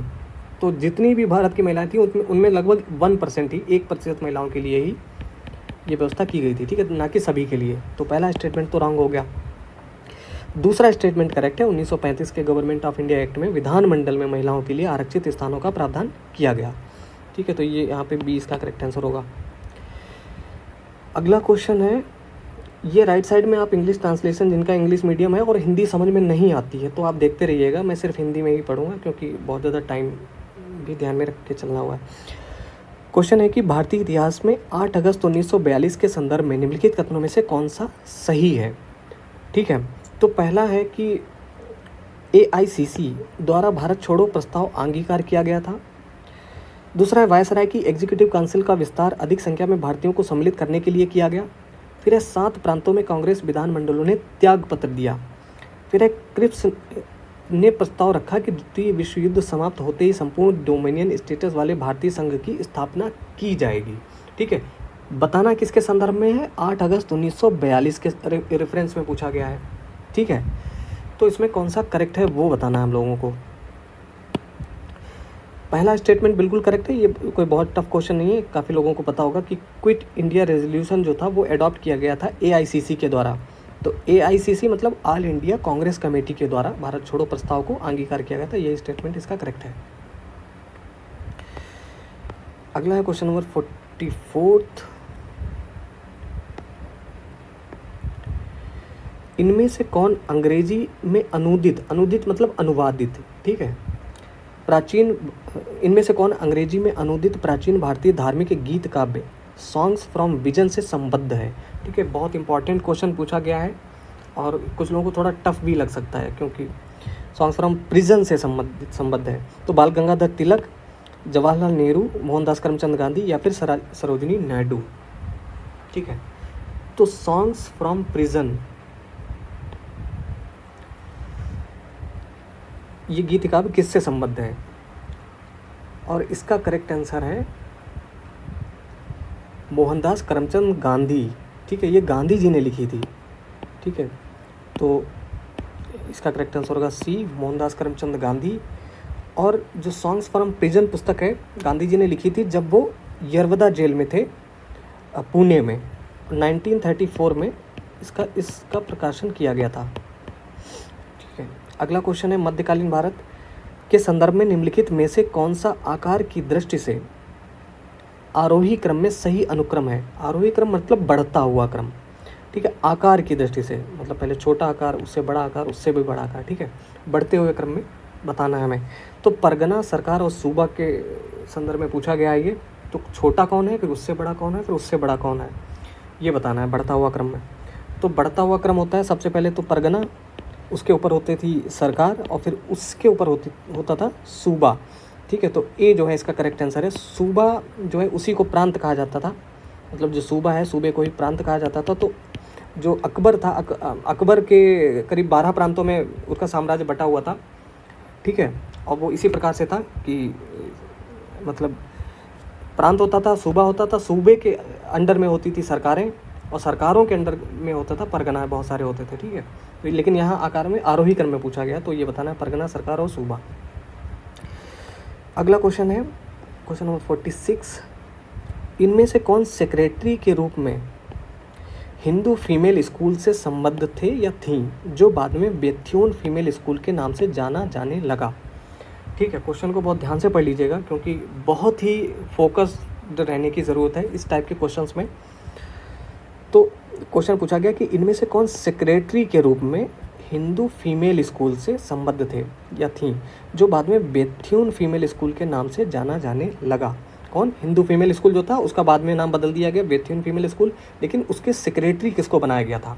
ठीक है, तो पहला एनी बेसेंट, देवेंद्रनाथ टैगोर, उसके बाद ईश्वर चंद्र विद्यासागर या सरोजिनी नायडू। देखिए, एनी बेसेंट तो आपको पता होगा, इन्होंने सेंट्रल हिंदू गर्ल्स स्कूल की स्थापना की थी बनारस में, वाराणसी में। ये तो उसकी संस्थापक थी, लेकिन यहाँ सेक्रेटरी के लिए पूछा गया है तो पहला तो होगा नहीं, एनी बेसेंट जी तो नहीं थी। ठीक है, तो इसका आंसर होगा क्या? आप चाहें तो वीडियो पॉज करके थोड़ा और टाइम ले सकते हैं। देखिए, हुआ क्या था कि 1849 में 1849 में कलकत्ता में गर्ल्स के लिए एक स्कूल खोला गया था, पहला स्कूल, लड़कियों के लिए पहला स्कूल खोला गया था जिसका नाम रखा गया था हिंदू फीमेल स्कूल। और वो स्कूल खोला था जॉन इलियट ड्रिंकवॉर बेथ्यून ने, जिनका नाम था, उन्होंने खोला था कलकत्ता का पहला स्कूल लड़कियों के लिए। तो बाद में क्या हुआ, ये 1849 में खोला गया। 1856 में 1856 में इसको सरकार ने, मतलब जो अंग्रेज़ी सरकार थी, उसको अपने नियंत्रण में ले लिया और उसका नाम बदल दिया। मतलब इन्होंने जो जॉन इलियट ड्रिंकवॉर बेथ्यून थे, इन्होंने हिंदू फीमेल स्कूल नाम उसका रखा था। 1856 में सरकार ने इसका नाम बदल दिया Bethune school, Bethune female school. ठीक है, और उसके जो सेक्रेटरी उसका बना दिया ईश्वर चंद्र विद्यासागर जी को। ठीक है, क्योंकि ईश्वर चंद्र विद्यासागर जी जो थे वो महिला शिक्षा के बारे में बहुत कुछ योगदान कर चुके थे और कर भी रहे थे। ठीक है, इसलिए इनको उसका सेक्रेटरी बना दिया बेथ्यून फीमेल स्कूल का। ठीक है, तो क्वेश्चन को बहुत अंदर डीप जाके भी पूछा जा सकता है इस तरीके से। यहाँ पे संस्थापक नहीं पूछा बल्कि सेक्रेटरी पूछ लिया गया। अगला क्वेश्चन है, औपनिवेशिक भारत के संदर्भ में शाहनवाज खान, प्रेम कुमार सहगल और गुरबख्श सिंह ढिल्लो याद किए जाते हैं। ठीक है, काफ़ी ज़्यादा आपने इंटरव्यू चैनल, मतलब टीवी चैनल्स पे आपने देखा होगा, न्यूज़ चैनल्स पे ये सब नाम आते रहे हैं। तो कोई बहुत टफ क्वेश्चन नहीं है। तो ये याद किए जाते हैं किस लिए? स्वदेशी और बहिष्कार आंदोलन के नेता के रूप में, या फिर 1946 की अंतरिम सरकार के सदस्यों के रूप में, या फिर संविधान सभा में प्रारूप समिति के सदस्यों के रूप में, या फिर आज़ाद हिंद फौज, इंडियन नेशनल आर्मी के अधिकारियों के रूप में। ठीक है, तो इसका करेक्ट आंसर है आज़ाद हिंद फौज के ऑफिसर थे या अधिकारी थे जिनका नाम था शाहनवाज खान, प्रेम कुमार सहगल और गुरबख्श सिंह ढिल्लो। ठीक है, ये न्यूज़पेपर वगैरह में भी आपने पढ़ा होगा, जब भी आज़ाद हिंद फौज वगैरह के लिए आर्टिकल्स वगैरह पढ़े होंगे तो। अगला क्वेश्चन है क्वेश्चन नंबर 48, भारतीय इतिहास के संदर्भ में निम्नलिखित कथनों में से कौन सा या कौन से सही हैं? तो 3 कथन दिए गए हैं और ऑप्शन देख के यहाँ लग रहा है कि 3 के तीनों सही नहीं है। ठीक है, क्योंकि या तो कोई एक सही है या फिर 2 सही हैं कोई। तो पहला स्टेटमेंट है कि हैदराबाद राज्य से आरकोट की निजामत का उदय हुआ। दूसरा है विजयनगर साम्राज्य से मैसूर राज्य का उदय हुआ। तीसरा है कि रुहेलखंड राज्य का गठन अहमद शाह दुर्रानी द्वारा अधिकृत राज्य क्षेत्र में से हुआ। ठीक है, तो बताइए इसमें से कौन कौन से सही हैं, ये बताना है। ठीक है, तीसरा स्टेटमेंट देखिए यहाँ पे लिखा है रुहेलखंड राज्य का गठन अहमद शाह दुर्रानी द्वारा हुआ था, तो ये तो गलत है।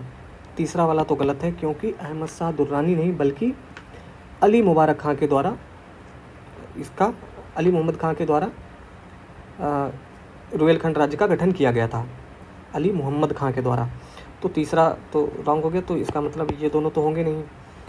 पहला स्टेटमेंट है जो बिल्कुल करेक्ट है, हैदराबाद राज्य से आरकोट की निजामत का उदय हुआ था। तो आरकोट जो कर्नाटक का क्षेत्र है वो था, तो पहला सही है। दूसरा भी सही है, विजयनगर साम्राज्य से मैसूर राज्य का उदय हुआ था, तो पहला दूसरा करेक्ट है और ए जो है इसका करेक्ट आंसर है। अगला क्वेश्चन है क्वेश्चन नंबर 49, निम्नलिखित कथनों में से कौन सा सही है? ठीक है, तो अजंता गुफाएं वाघोरा नदी की घाटी में स्थित है, सांची स्तूप चंबल नदी की घाटी में स्थित है, पांडुलेना गुफा देव मंदिर नर्मदा नदी की घाटी में स्थित है, और चौथा है कि अमरावती स्तूप गोदावरी नदी की घाटी में स्थित है। तो इस तरीके से भी क्वेश्चन पूछा जा सकता है कि कौन किस नदी के किनारे स्थित है। ठीक है, तो ये भी याद रखना, कभी कभी पूछ लेते किस धर्म से संबंधित है। ठीक है, और कभी कभी वहाँ की आर्ट्स पेंटिंग्स वगैरह से संबंधित पूछ लेते हैं मतलब। ठीक है, तो इसका करेक्ट आंसर बताना है, तो इसका करेक्ट आंसर है ए, जो अजंता की गुफाएं हैं ये वाघोरा नदी की घाटी में स्थित है। ठीक है, और ये तो पढ़ा ही होगा आपने कि ये अजंता की गुफाएं महाराष्ट्र राज्य में औरंगाबाद जिले में है। ठीक है, और बौद्ध मूर्तिकला के लिए ये प्रसिद्ध हुए, विश्व प्रसिद्ध है। अगला क्वेश्चन है क्वेश्चन नंबर 50, निम्नलिखित कथनों पर विचार कीजिए। पूछा गया कौन से सही हैं? तो यूनिसेफ द्वारा 21 फरवरी को अंतर्राष्ट्रीय मातृभाषा दिवस घोषित किया गया। फिर है पाकिस्तान की संविधान सभा में यह मांग रखी गई कि राष्ट्रभाषाओं में बांग्ला को भी सम्मिलित किया जाए। ठीक है, तो अब बताना यह है कौन कौन से सही हैं। देखिए यूपीएससी क्या करता है, कभी कभी आधा स्टेटमेंट गलत दे देता है, आधा सही होता तो वो भी रॉन्ग ही माना जाएगा। अगर थोड़ा सा भी गलत है तो वो गलत ही माना जाएगा। तो पहला स्टेटमेंट देखिए यहाँ लिखा है यूनिसेफ द्वारा। ठीक है, ये तो चिल्ड्रंस के लिए इमरजेंसी फंड है यूनाइटेड नेशंस का, इंटरनेशनल। ठीक है, तो यूनिसेफ द्वारा नहीं बल्कि यूनेस्को द्वारा ये किया गया था। मतलब यहाँ से स्टेटमेंट सही है, 21 फरवरी को अंतर्राष्ट्रीय मातृभाषा दिवस घोषित किया गया था, लेकिन यूनिसेफ के द्वारा नहीं बल्कि यूनेस्को के द्वारा, तो ये स्टेटमेंट तो रॉन्ग हो गया। दूसरा स्टेटमेंट है वो करेक्ट है, पाकिस्तान की संविधान सभा में यह मांग रखी गई कि राष्ट्रभाषाओं में बांग्ला को भी सम्मिलित किया जाए, तो बी जो है वो इसका करेक्ट आंसर है। अगला है क्वेश्चन नंबर 51, स्थायी कृषि से संबंधित पूछा गया, यानी पर्माकल्चर से संबंधित पूछा गया है। तो स्थायी कृषि यानी पर्माकल्चर पारंपरिक रासायनिक कृषि से किस तरह भिन्न है, मतलब किस तरह अलग है वो। 4 स्टेटमेंट दिए गए हैं और ऑप्शन भी आपको तुरंत देख लेने चाहिए कि यहाँ पे 4 के चारों सही नहीं है, यानी कोई ना कोई गलत जरूर है। तो पहला स्टेटमेंट है कि स्थायी कृषि एक धान्य कृषि पद्धति को हतोत्साहित करता है, किंतु पारंपरिक रासायनिक कृषि में एक धान्य कृषि पद्धति की प्रधानता है। ठीक है, तो ये पहला स्टेटमेंट सही है। दूसरा है पारंपरिक रासायनिक कृषि के कारण मृदा की लवणता में वृद्धि हो सकती है, किंतु इस तरह की परिघटना स्थायी कृषि में दृष्टिगोचर नहीं होती। दृष्टिगोचर मतलब देखने को नहीं मिलती है, तो ये बात भी सही है।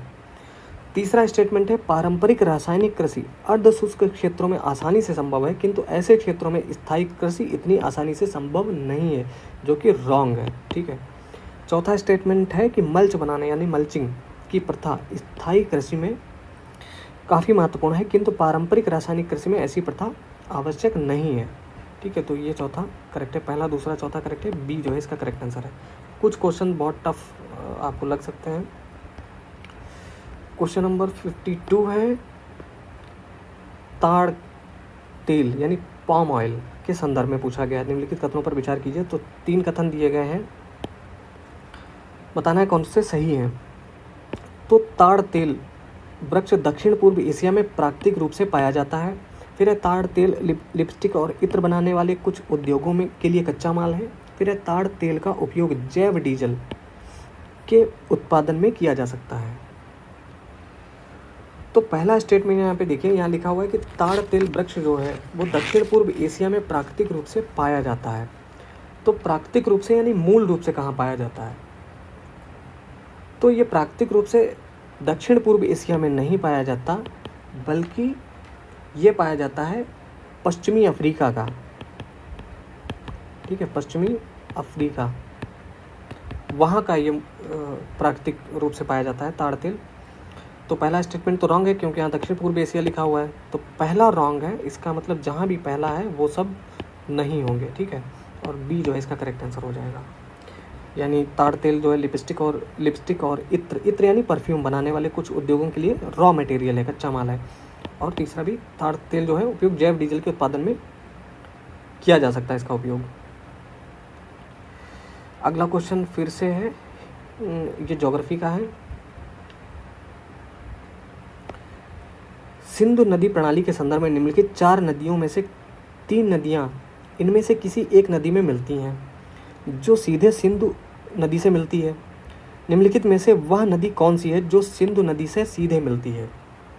ठीक है, तो क्वेश्चन को बहुत ध्यान से पढ़िए, ज्योग्राफी का है, एनसीईआरटी से डायरेक्ट इसको सॉल्व किया जा सकता है। इसमें लिखा है कि निम्नलिखित 4 नदियों में से 3 नदियां जो हैं इनमें से किसी एक नदी में मिलती हैं जो कि सिंधु में सीधे जाके मिल जाती है। तो वो कौन सी है वो बताना उसके संदर्भ में। तो इसका करेक्ट आंसर होगा डी, सतलुज नदी। ठीक है, चिनाब भी इसका आंसर हो सकता था, क्योंकि चिनाब और सतलज जो है ये आके मिलती हैं और ये जाके सीधे दोनों ही पंचनद यहाँ पे बनाती हैं और सिंधु में जाके मिल जाती हैं। तो चिनाब में और भी नदियाँ मिलते हुए आती हैं, जैसे कि झेलम हो गई, रावी हो गई, ये चिनाब में मिल जाती हैं। ठीक है, और आगे आके फिर चिनाब यहाँ से आके मिल जाती है और सतलज आके मिल जाती है यहाँ पे। ठीक है, अगला क्वेश्चन है, भारत के संदर्भ में डीडवाना, कुचामन, सरगोल और खाटू ये किनके नाम हैं? तो ये नाम किनके हैं? ये नाम है सेलाइन लेक्स के, यानी लवण झील हैं, राजस्थान की लवण झीलें हैं, ये उनके नाम दिए गए हैं ये। अगला क्वेश्चन है, निम्नलिखित नदियों पर विचार कीजिए। तो 4 नदियों के नाम दिए गए हैं और पूछा गया कौन सी नदियाँ पूर्वी घाट से निकलती हैं। ठीक है, तो ब्राह्मणी, नागावली, सुवर्णरेखा और वंशधारा। तो पूर्वी घाट से कौन कौन निकलती हैं? 4 की चारों तो नहीं निकलती हैं, क्योंकि ऑप्शन में भी कभी चारों यहाँ पे नहीं दी गई हैं। तो वो 2 नदियाँ जो ऑप्शन में हैं जिनका आंसर हो सकता है, वो कौन सी हैं जो पूर्वी घाट से निकलती हैं? तो एक तो नागावली निकलती है और दूसरी वंशधारा निकलती है। ठीक है, दूसरी चौथी, यानी बी जो है इसका करेक्ट आंसर होगा, जो कि पूर्वी घाट से निकलती हैं। अगला क्वेश्चन है, ये सब जो एनसीईआरटी से इसको सॉल्व किया जा सकता है क्वेश्चंस को। क्वेश्चन नंबर 56, निम्नलिखित कथनों पर विचार कीजिए। 3 कथन दिए गए हैं और पूछा गया कौन से सही हैं। तो पहला कथन है कि वैश्विक सागर आयोग, ग्लोबल ओशन कमीशन, अंतर्राष्ट्रीय जल क्षेत्र में समुद्र संस्तरीय यानी सी बेड खोज और खनन के लिए लाइसेंस प्रदान करता है। ठीक है, तो स्टेटमेंट को बहुत ध्यान से पढ़िएगा। यहाँ पे कहा गया है कि वैश्विक सागर आयोग जो है वो लाइसेंस प्रदान करता है अंतर्राष्ट्रीय जल क्षेत्र में सी बेड के खोज और खनन के लिए लाइसेंस प्रदान करता है। दूसरा स्टेटमेंट है, भारत ने अंतर्राष्ट्रीय जल क्षेत्र में समुद्र संस्तरीय यानी सी बेड खनिज की खोज के लिए लाइसेंस प्राप्त किया है। तीसरा है, दुर्लभ मृदा खनिज यानी रेयर अर्थ मिनरल अंतर्राष्ट्रीय जल क्षेत्र में समुद्र अधः स्थल पर उपलब्ध है। ठीक है, तो बताना है कौन कौन से सही हैं। पहला स्टेटमेंट देखिए, यहाँ पे लिखा हुआ है कि वैश्विक सागर आयोग ये लाइसेंस प्रदान करता है, कि सी बेड में जाके खोज और खनन कर सकते हो, उसकी लाइसेंस देता है। तो वैश्विक सागर आयोग ये कार्य लाइसेंस का देने का कार्य नहीं करता है, ये एक दूसरी संस्था करती है जिसका नाम है इंटरनेशनल सी बेड अथॉरिटी, ठीक है, वो ये लाइसेंस प्रदान करती है, ना कि वैश्विक सागर आयोग।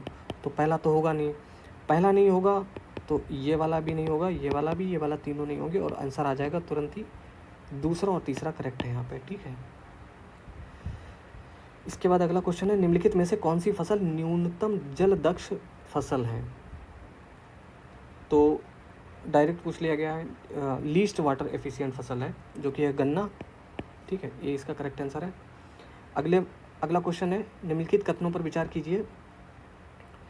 दो कथन दिए गए हैं, पूछा गया कौन से सही हैं। तो उष्ण कटिबंधीय क्षेत्र में व्यापारिक पवन के प्रभाव के कारण पूर्वी खंडों की तुलना में महासागरों के पश्चिमी खंड अधिक उष्ण होते हैं। अधिक उष्ण मतलब अधिक वार्म होते हैं, गर्म होते हैं। दूसरा स्टेटमेंट है, शीतोष्ण क्षेत्र में पश्चिमी पवन पश्चिमी खंडों की तुलना में महासागरों के पूर्वी खंडों को अधिक उष्ण बनाता है, ठीक है। तो वीडियो पॉज करके आप पढ़ लीजिएगा अगर आप इसको सॉल्व करना चाहते हैं खुद से। तो इसका करेक्ट आंसर है यहाँ पे, दोनों ही स्टेटमेंट जो है वो करेक्ट है, सी इसका करेक्ट आंसर है। उसके बाद है क्वेश्चन नंबर 59, किसके कॉन्टेक्स्ट में पूछा गया है? जलवायु अनुकूल कृषि यानी क्लाइमेट स्मार्ट एग्रीकल्चर के लिए भारत की तैयारी के संदर्भ में निम्नलिखित कथनों पर विचार कीजिए। तो 3 कथन दिए गए हैं, पूछा गया कौन से सही है। तो भारत में जलवायु स्मार्ट ग्राम यानी क्लाइमेट स्मार्ट विलेज दृष्टिकोण अंतर्राष्ट्रीय अनुसंधान कार्यक्रम जलवायु परिवर्तन कृषि एवं खाद्य सुरक्षा द्वारा संचालित परियोजना का एक भाग है। फिर है CCAFS, ये राइट साइड में यहाँ पे देख लिया करिए आप। परियोजना अंतर्राष्ट्रीय कृषि अनुसंधान हेतु परामर्शदात्री समूह के अधीन संचालित किया जाता है, जिसका मुख्यालय फ्रांस में है। फिर है भारत में स्थित अंतर्राष्ट्रीय अर्ध शुष्क उष्ण कटिबंधीय फसल अनुसंधान संस्थान CGIAR के अनुसंधान केंद्रों में से एक है, ठीक है। तो बताना यह है कौन से सही है। तो यहाँ पे जो CCAFS है ये कार्यक्रम है, और ये इसलिए शुरू किया गया था कि ये पता लगाया जा सके कि ग्लोबल वार्मिंग से कृषि के क्षेत्र में जो खतरे उत्पन्न हो रहे हैं उनसे कैसे निपटा जाए, ठीक है। तो उसको समर्पित एक कार्यक्रम है जिसका नाम है CCAFS, ठीक है। तो यहाँ पर जो क्वेश्चन दिया गया है इसके रिगार्डिंग यहाँ पे तीनों स्टेटमेंट करेक्ट हैं, पहला दूसरा तीसरा। तो डी जो है वो इसका करेक्ट आंसर होगा। अगला क्वेश्चन है इस वीडियो का लास्ट क्वेश्चन आज के लिए। पत्ती कूड़ा यानी लीफ लिटर किसी अन्य जीवों या बायोम की तुलना में तेजी से विघटित होता है और इसके परिणाम स्वरूप मिट्टी की सतह प्रायः अनावृत होती है। पेड़ों के अतिरिक्त वन में विविध प्रकार के पौधे होते हैं जो आरोहण के द्वारा या अधिपादप यानी एपीफाइट के रूप में पनपकर पेड़ों की शीर्ष तक यानी ऊंचाई तक पहुंचकर प्रतिष्ठित होते हैं और पेड़ों की ऊपरी शाखाओं में जड़ें जमाते हैं। यह किसका सबसे अधिक सटीक विवरण है? तो शंकुधारी वन, शुष्क पर्णपाती वन, मैंग्रोव वन या फिर उष्णकटिबंधीय वर्षा वन। तो उसके संदर्भ में पूछा गया है ये। इसका करेक्ट आंसर होगा डी, ये उष्णकटिबंधीय वर्षा वन यानी ट्रॉपिकल रेन फॉरेस्ट में ये विशेषता पाई जाती है। तो क्वेश्चन नंबर 61 है कि सवाना की वनस्पति में बिखरे हुए छोटे वृक्षों के साथ घास के मैदान होते हैं किंतु विस्तृत क्षेत्र में कोई वृक्ष नहीं होते हैं। ऐसे क्षेत्रों में वन विकास सामान्यतः एक या एकाधिक या कुछ परिस्थितियों के संयोजन के द्वारा नियंत्रित होता है। ऐसी परिस्थितियां निम्नलिखित में से कौन सी हैं? ठीक है, तो कुछ परिस्थितियां बतानी है। सवाना जो घास के मैदान है उसके संदर्भ में ये क्वेश्चन पूछा गया है, ठीक है। तो वो परिस्थितियां कौन सी होती हैं, किस पर डिपेंड करती हैं उसका विकास? तो इसका जो करेक्ट आंसर है, देखो इसमें एक तो अग्नि, उसकी विशेषताओं में अग्नि मतलब आग लग जाती है वहाँ के जंगलों में, और जो सवाना का जो जंगल है, घास के मैदान जो हैं, ठीक है, वो पाया जाता है प्रमुख रूप से पूर्वी अफ्रीका के देशों में पाया जाता है, जैसे कि तंजानिया है, कीनिया वगैरह में है, ठीक है। तो वहाँ पे क्या होता है कि गर्मियों के समय में अग्नि मतलब आग लग जाती है। तो ये तो हो गई। दूसरा होगा वर्षा जो होती है वो मौसमी होती है, तो तीसरा भी होगा, ठीक है। और वहाँ पे चरने वाले तृणभक्षी यानी हर्बीवोर्स पाए जाते हैं, दूसरा तीसरा चौथा होगा। तो सी जो है इसका करेक्ट आंसर है। अगला क्वेश्चन है क्वेश्चन नंबर 62। राइट साइड में जो लोग इंग्लिश मीडियम है अपना देखते रहिएगा भैया, वीडियो पॉज करके भी देखना है तो देख सकते हैं। पृथ्वी ग्रह पर जल के संदर्भ में निम्नलिखित कथनों पर विचार कीजिए। ठीक है, ज्योग्राफी 11th क्लास की जो ज्योग्राफी है एनसीईआरटी की, ठीक है, वहाँ से ये क्वेश्चन पूछा गया है। पृथ्वी ग्रह पर जल के संदर्भ में निम्नलिखित कथनों पर विचार कीजिए। दो कथन दिए गए, पूछा गया है कौन से सही है। तो नदियों और झीलों में जल की मात्रा भूजल यानी अंडरग्राउंड वाटर की मात्रा से अधिक है।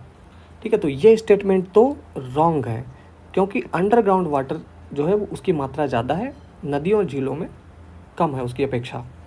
दूसरा है ध्रुवीय हिमच्छद और हिमनदों में जल की मात्रा भूजल की मात्रा से अधिक है, तो ग्लेशियर्स में ज़्यादा है। ठीक है, पानी की मात्रा। ठीक है, तो दूसरा करेक्ट है यहाँ पे, तो बी जो है इसका करेक्ट आंसर होगा।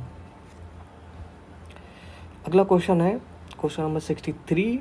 निम्नलिखित कथनों पर विचार कीजिए। यहाँ पे 5 कथन दिए गए हैं। ठीक है, और ये जब इस तरीके के स्टेटमेंट ज़्यादा जब दिए गए हों तो हमें ये जरूर देख लेना चाहिए कि ऑप्शन में क्या सारे स्टेटमेंट दिए गए कि नहीं, मतलब ऑप्शन में सारे दिए गए कि नहीं। तो 5 के 5 तो सही नहीं है यहाँ पे, तो इसका मतलब है गलत भी है इनमें से। तो कौन से गलत हैं पहले वो यहाँ पे देखेंगे हम लोग। ठीक है, तो पहला है कि मोरिंगा यानी सहजन वृक्ष एक फलीदार सदापर्णी वृक्ष है। दूसरा, इमली का पेड़ दक्षिण एशिया का स्थानिक वृक्ष है। फिर है, भारत में अधिकांश इमली लघु वनोत्पाद के रूप में संग्रहित की जाती है। भारत इमली और मोरिंगा के बीज निर्यात करता है।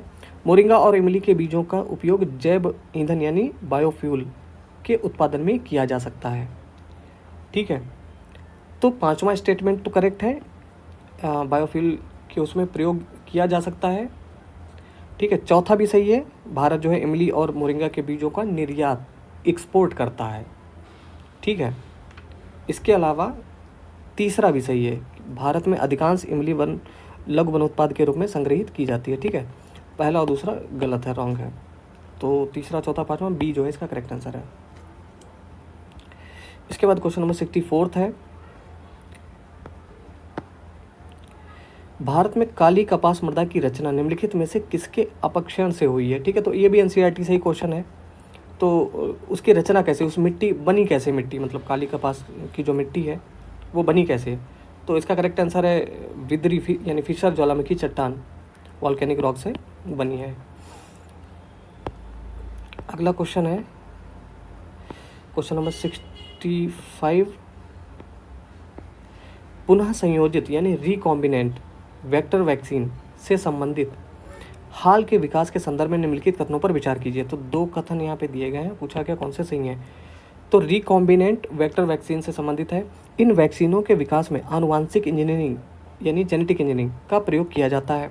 दूसरा, जीवाणु और विषाणुओं का प्रयोग रोगवाहक वेक्टर के रूप में किया जाता है। तो यहाँ पे दोनों ही स्टेटमेंट करेक्ट है, रिकॉम्बिनेंट वेक्टर वैक्सीन से संबंधित। तो सी जो है इसका करेक्ट आंसर है। अगला क्वेश्चन है, आनुवांशिक रोगों के संदर्भ में निम्नलिखित कथनों पर विचार कीजिए। तो 2 कथन दिए गए हैं, पूछा गया कौन से सही हैं। पहला कथन है कि अंडों के अंतःपात्र यानी इन विट्रो निषेचन से या तो पहले या बाद में सूत्रकणिका प्रतिस्थापन यानी माइटोकॉन्ड्रियल रिप्लेसमेंट चिकित्सा, ठीक है, द्वारा सूत्रकणिका रोगों यानी माइटोकॉन्ड्रियल डिजीज को माता पिता से संतान में जाने से रोका जा सकता है। फिर है, किसी संतान में सूत्रकणिका रोग मतलब माइटोकॉन्ड्रियल डिजीज आनुवांशिक रूप से पूर्णतः माता से जाता है, ना कि पिता से। ठीक है, तो यहाँ पर भी दोनों ही स्टेटमेंट करेक्ट हैं और सी जो है इसका करेक्ट आंसर है।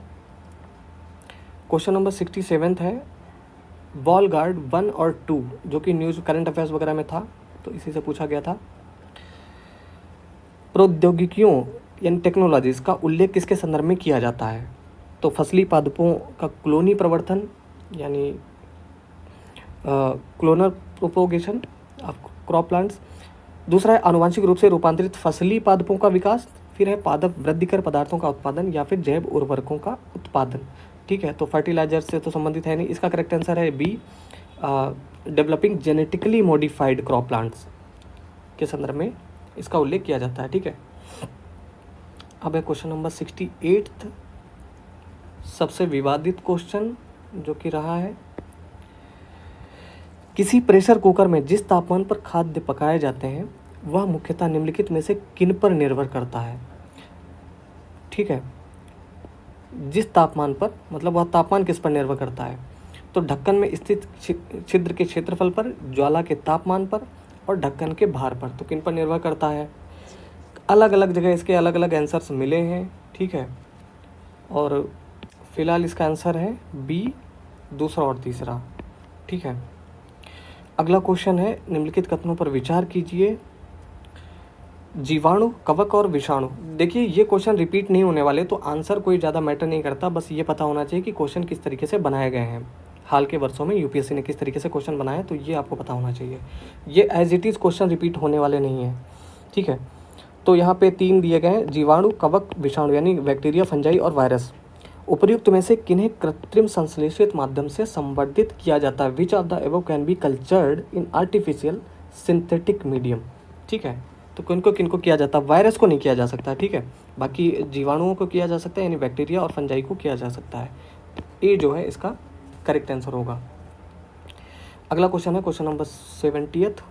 निम्नलिखित कथनों पर विचार कीजिए। 2 कथन दिए गए हैं, पूछा गया कौन से सही हैं। तो एडिनो वायरसों में एकल तंतु डीएनए जीनोम होते हैं, जबकि रेट्रोवायरसों में द्वितंतु डीएनए जीनोम होते हैं। तो ये वाला गलत है, आरएनए होता है इसमें। ठीक है, दूसरा कथन है कि कभी कभी सामान्य जुकाम एडिनो वायरस के कारण होता है, बिल्कुल सही, जबकि एड्स जो है वो रेट्रोवायरस के कारण होता है, बिल्कुल सही। तो दूसरा वाला यहाँ पर करेक्ट है, तो बी जो है इसका करेक्ट आंसर होगा।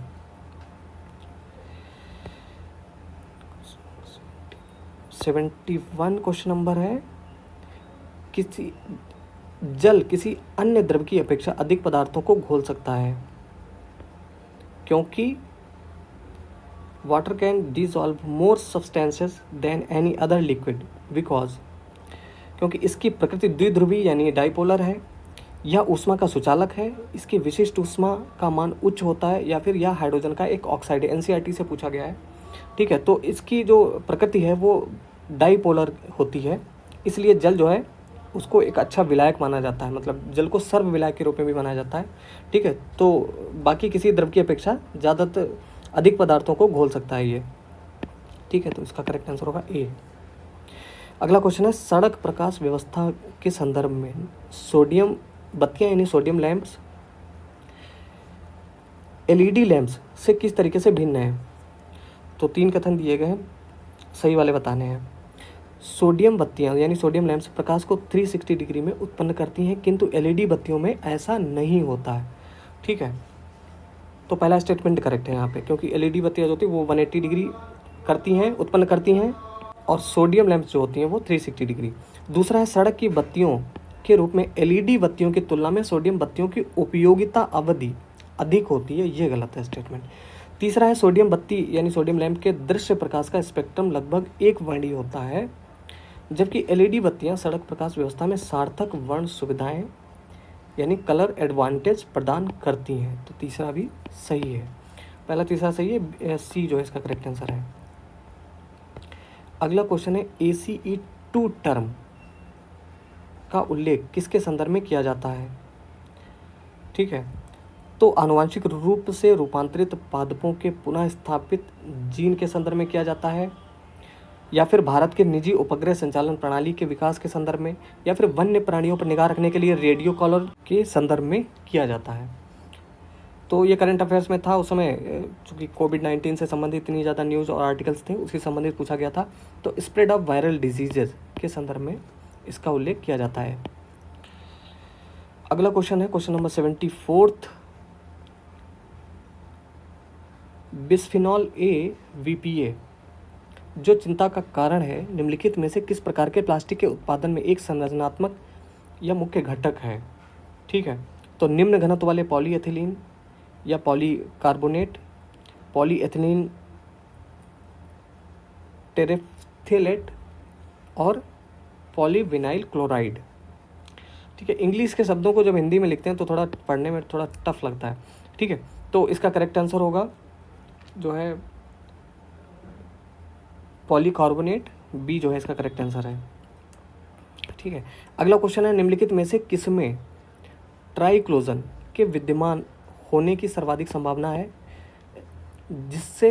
जिसके लंबे समय तक उच्च स्तर के प्रभावन में रहने को हानिकारक माना जाता है। ठीक है, तो ये भी एनसीईआरटी से ही क्वेश्चन है और ये प्रसाधन सामग्री में पाया जाता है, जैसे जो हैंड वॉश होते हैं या साबुन वगैरह में हो तो उनमें पाया जाता है, मिलाया जाता है ये। अगला क्वेश्चन है, खगोलीय दूरियां प्रकाश वर्ष में मापे जाने का कारण निम्नलिखित में से कौन सा है? ठीक है, खगोलीय दूरियां प्रकाश वर्ष में मापे जाने का कारण निम्नलिखित में से कौन सा है? मतलब खगोलीय दूरियों को प्रकाश वर्ष में क्यों मापा जाता है, एस्ट्रोनॉमिकल डिस्टेंसेस को। ठीक है, तो तारकीय पिंडों के बीच की दूरियां परिवर्तित नहीं होती हैं इसलिए, या फिर तारकीय पिंडों का गुरुत्व परिवर्तित नहीं होता है, या फिर प्रकाश सदैव सीधी रेखा में यात्रा करता है, या प्रकाश की गति सदैव एक समान होती है। तो इसका करेक्ट आंसर है प्रकाश की गति जो है, speed of light is always same, हमेशा एक जैसी रहती है। इसलिए जो खगोलीय दूरियां हैं, एस्ट्रोनॉमिकल जो डिस्टेंसेज हैं, उनको मेजर किया जाता है लाइट ईयर्स में। तो एक लाइट ईयर तो पता ही होगा, एक वर्ष में प्रकाश द्वारा चली गई दूरी को ही एक प्रकाश वर्ष या 1 लाइट ईयर कहा जाता है। इसके बाद है क्वेश्चन नंबर 77। हमने ब्रिटिश, ये पॉलिटी का क्वेश्चन है, हमने ब्रिटिश मॉडल पर आधारित संसदीय लोकतंत्र को अपनाया है, किंतु हमारा मॉडल उस मॉडल से किस प्रकार भिन्न है? तो पहला है कि जहाँ तक विधि निर्माण का संबंध है, ब्रिटिश संसद सर्वोपरि अथवा संप्रभु है, किंतु भारत में संसद की विधि निर्माण की शक्ति परिसीमित है। तो बिल्कुल सही है, पहला स्टेटमेंट यहाँ पे करेक्ट है। दूसरा है कि भारत में संसद के किसी अधिनियम के संशोधन की संवैधानिकता से संबंधित मामले उच्चतम न्यायालय द्वारा संविधान पीठ को भेजे जाते हैं। दूसरा भी स्टेटमेंट यहाँ पर करेक्ट है। ठीक है, दोनों ही करेक्ट है, यहाँ पे सी करेक्ट आंसर है इसका। अगला क्वेश्चन है, संघ सरकार के संदर्भ में with reference to the union government consider the following statements. तो 2 स्टेटमेंट दिए गए हैं। पहला कि एन गोपालास्वामी अयंगर समिति ने सुझाव दिया था कि किसी मंत्री और किसी सचिव को प्रशासनिक सुधार करने और उसे बढ़ावा देने के लिए पूर्णतः नामित किया जाना चाहिए। दूसरा, प्रशासनिक सुधार आयोग 1966 की संस्तुति के आधार पर वर्ष 1970 में कार्मिक विभाग का गठन किया गया और इसे प्रधानमंत्री के प्रभार के अधीन रखा गया है। ठीक है, तो यहाँ पर भी दोनों स्टेटमेंट करेक्ट हैं, सी जो है इसका करेक्ट आंसर होगा। उसके बाद अगला क्वेश्चन है, भारत के संविधान के किस अनुच्छेद के अंतर्गत निजता का अधिकार संरक्षित है? ये इसको अलग अलग तरीके से कई बार पूछा जा चुका है। फंडामेंटल जो राइट्स हैं वहाँ से क्वेश्चन पूछा गया और बहुत आसान क्वेश्चन है, आर्टिकल 21। ठीक है, जो कि निजता का अधिकार से संबंधित है, राइट टू प्राइवेसी से संबंधित। ठीक है, उसके बाद है क्वेश्चन नंबर 80। निम्नलिखित कथनों पर विचार कीजिए। 3 कथन दिए गए हैं और पूछा गया है कौन से सही हैं। तो पहला स्टेटमेंट है कि भारत में ऐसा कोई कानून नहीं है जो प्रत्याशियों को किसी एक लोकसभा चुनाव में 3 निर्वाचन क्षेत्रों से लड़ने से रोकता है। दूसरा है, 1991 के लोकसभा चुनाव में श्री देवीलाल ने 3 लोकसभा निर्वाचन क्षेत्रों से चुनाव लड़ा था। तीसरा है, वर्तमान नियमों के अनुसार यदि कोई प्रत्याशी किसी एक लोकसभा चुनाव में कई निर्वाचन क्षेत्रों से चुनाव लड़ता है तो उसकी पार्टी को उन निर्वाचन क्षेत्रों के उपचुनावों का खर्चा उठाना चाहिए जिन्हें उसने खाली किया है, बशर्ते वह सभी निर्वाचन क्षेत्रों से विजयी हुआ। तीसरा स्टेटमेंट ये कह रहा है कि मान लो अगर कोई प्रत्याशी है, उसने किसी एक लोकसभा चुनाव में कई निर्वाचन क्षेत्रों से चुनाव लड़ा है, तो अब मान लो सारे पे वो जीत गया, तो सारी सीटों पर तो उसको मिलेगा नहीं। मतलब जो चाहेगा कि मतलब भैया हम इस सीट पर लेना चाहते हैं, बाकी सीटें छोड़ देगा, तो बाकी सीटें जो जीती हैं वो छोड़ देगा, तो उस पर उपचुनाव कराया जाएगा दोबारा। ठीक है, तो उसका खर्चा उठाना चाहिए कि नहीं उठाना चाहिए उसकी पार्टी को, तो इसीलिए यहाँ पर ये स्टेटमेंट पूछा गया, जो कि रॉन्ग है। ठीक है, ऐसा कोई प्रावधान नहीं किया गया है। पहला स्टेटमेंट जो था कि भारत में ऐसा कोई कानून नहीं है जो प्रत्याशियों को किसी एक लोकसभा चुनाव में 3 निर्वाचन क्षेत्रों से लड़ने से रोकता है, तो ऐसा कोई प्रावधान है, यानी स्टेटमेंट ये गलत है। ठीक है, जो लोक प्रतिनिधित्व अधिनियम 1951 है उसमें संशोधन किया गया था 1996 में। ठीक है, दूसरा स्टेटमेंट यहाँ पे करेक्ट है कि 1991 में लोकसभा चुनाव में श्री देवीलाल ने 3 लोकसभा निर्वाचन क्षेत्रों से चुनाव लड़ा था, वो तीनों ही उस पर हार गए थे। ठीक है, तो बाद में ये वाला प्रावधान जो पहला वाला स्टेटमेंट है किया गया था, तो यहाँ पर जो है स्टेटमेंट केवल दूसरा वाला करेक्ट है। क्वेश्चन नंबर 81 है कि यहाँ पे 3 स्टेटमेंट दिए गए हैं और पूछा गया कि कौन से सही हैं। ठीक है, तो पहला है कि शहर का अधिकार राइट साइड में यहाँ पे इंग्लिश ट्रांसलेशन भी दिया हुआ है, तो जो लोग देखना चाहते हैं देख सकते हैं। शहर का अधिकार एक समस्त मानव अधिकार है तथा इस संबंध में संयुक्त राष्ट्र हैबिटेट यानी यूएन हैबिटेट प्रत्येक देश द्वारा की गई प्रतिबद्धताओं को मॉनिटर करता है। दूसरा है शहर का अधिकार शहर के प्रत्येक निवासी को शहर में सार्वजनिक स्थानों को वापस लेने यानी रिक्लेम करने एवं सार्वजनिक सहभागिता का अधिकार देता है। तीसरा है कि शहर का अधिकार का आशय यह है कि राज्य शहर की अनधिकृत बस्तियों को किसी भी लोक सेवा अथवा सुविधा से वंचित नहीं कर सकता। देखो यहाँ 3 स्टेटमेंट दिए गए हैं और यूपीएससी का क्वेश्चन सॉल्व करते समय हमें इसके जो ऑप्शन होते हैं उस पर भी ध्यान देना चाहिए कि देखो यहाँ 3 के तीनों तो करेक्ट नहीं है, ठीक है, जैसा कि ऑप्शन में आप देख सकते हो, तो कोई गलत जरूर है इनमें से। तो गलत कौन सा है और इसका राइट आंसर क्या है? तो इसका राइट आंसर है डी। अब ये चूँकि यूपीएससी ने ऑफिशियल आंसर की अभी तक जारी नहीं की है, तो फिलहाल इसका डी आंसर माना जा रहा है। काफ़ी आप गूगल वगैरह करेंगे उससे ये सब पता चल जाता है। तो इसमें दूसरा और तीसरा करेक्ट है, ठीक है। अगला क्वेश्चन है क्वेश्चन नंबर 82। भारत के संदर्भ में निम्नलिखित कथनों पर विचार कीजिए। तो 2 कथन दिए गए हैं और पूछा गया कौन से सही हैं। With reference to India consider the following statements. तो पहला और दूसरा, पहला है कि judicial custody means an accused is in the custody of the concerned magistrate and such accused is locked up in the police station not in jail, ठीक है। दूसरा है during judicial custody the police officer in charge of the case is not allowed to interrogate the suspect without the approval of the court, ठीक है। तो दोनों में से करेक्ट कौन से हैं? तो पहला है कि न्यायिक हिरासत, यहाँ पे एक शब्द दिया गया है न्यायिक हिरासत, तो उसका अर्थ है कि अभियुक्त संबंधित मजिस्ट्रेट की हिरासत में है और ऐसे अभियुक्त को पुलिस स्टेशन के हवालात में रखा जाता है, ना कि जेल में।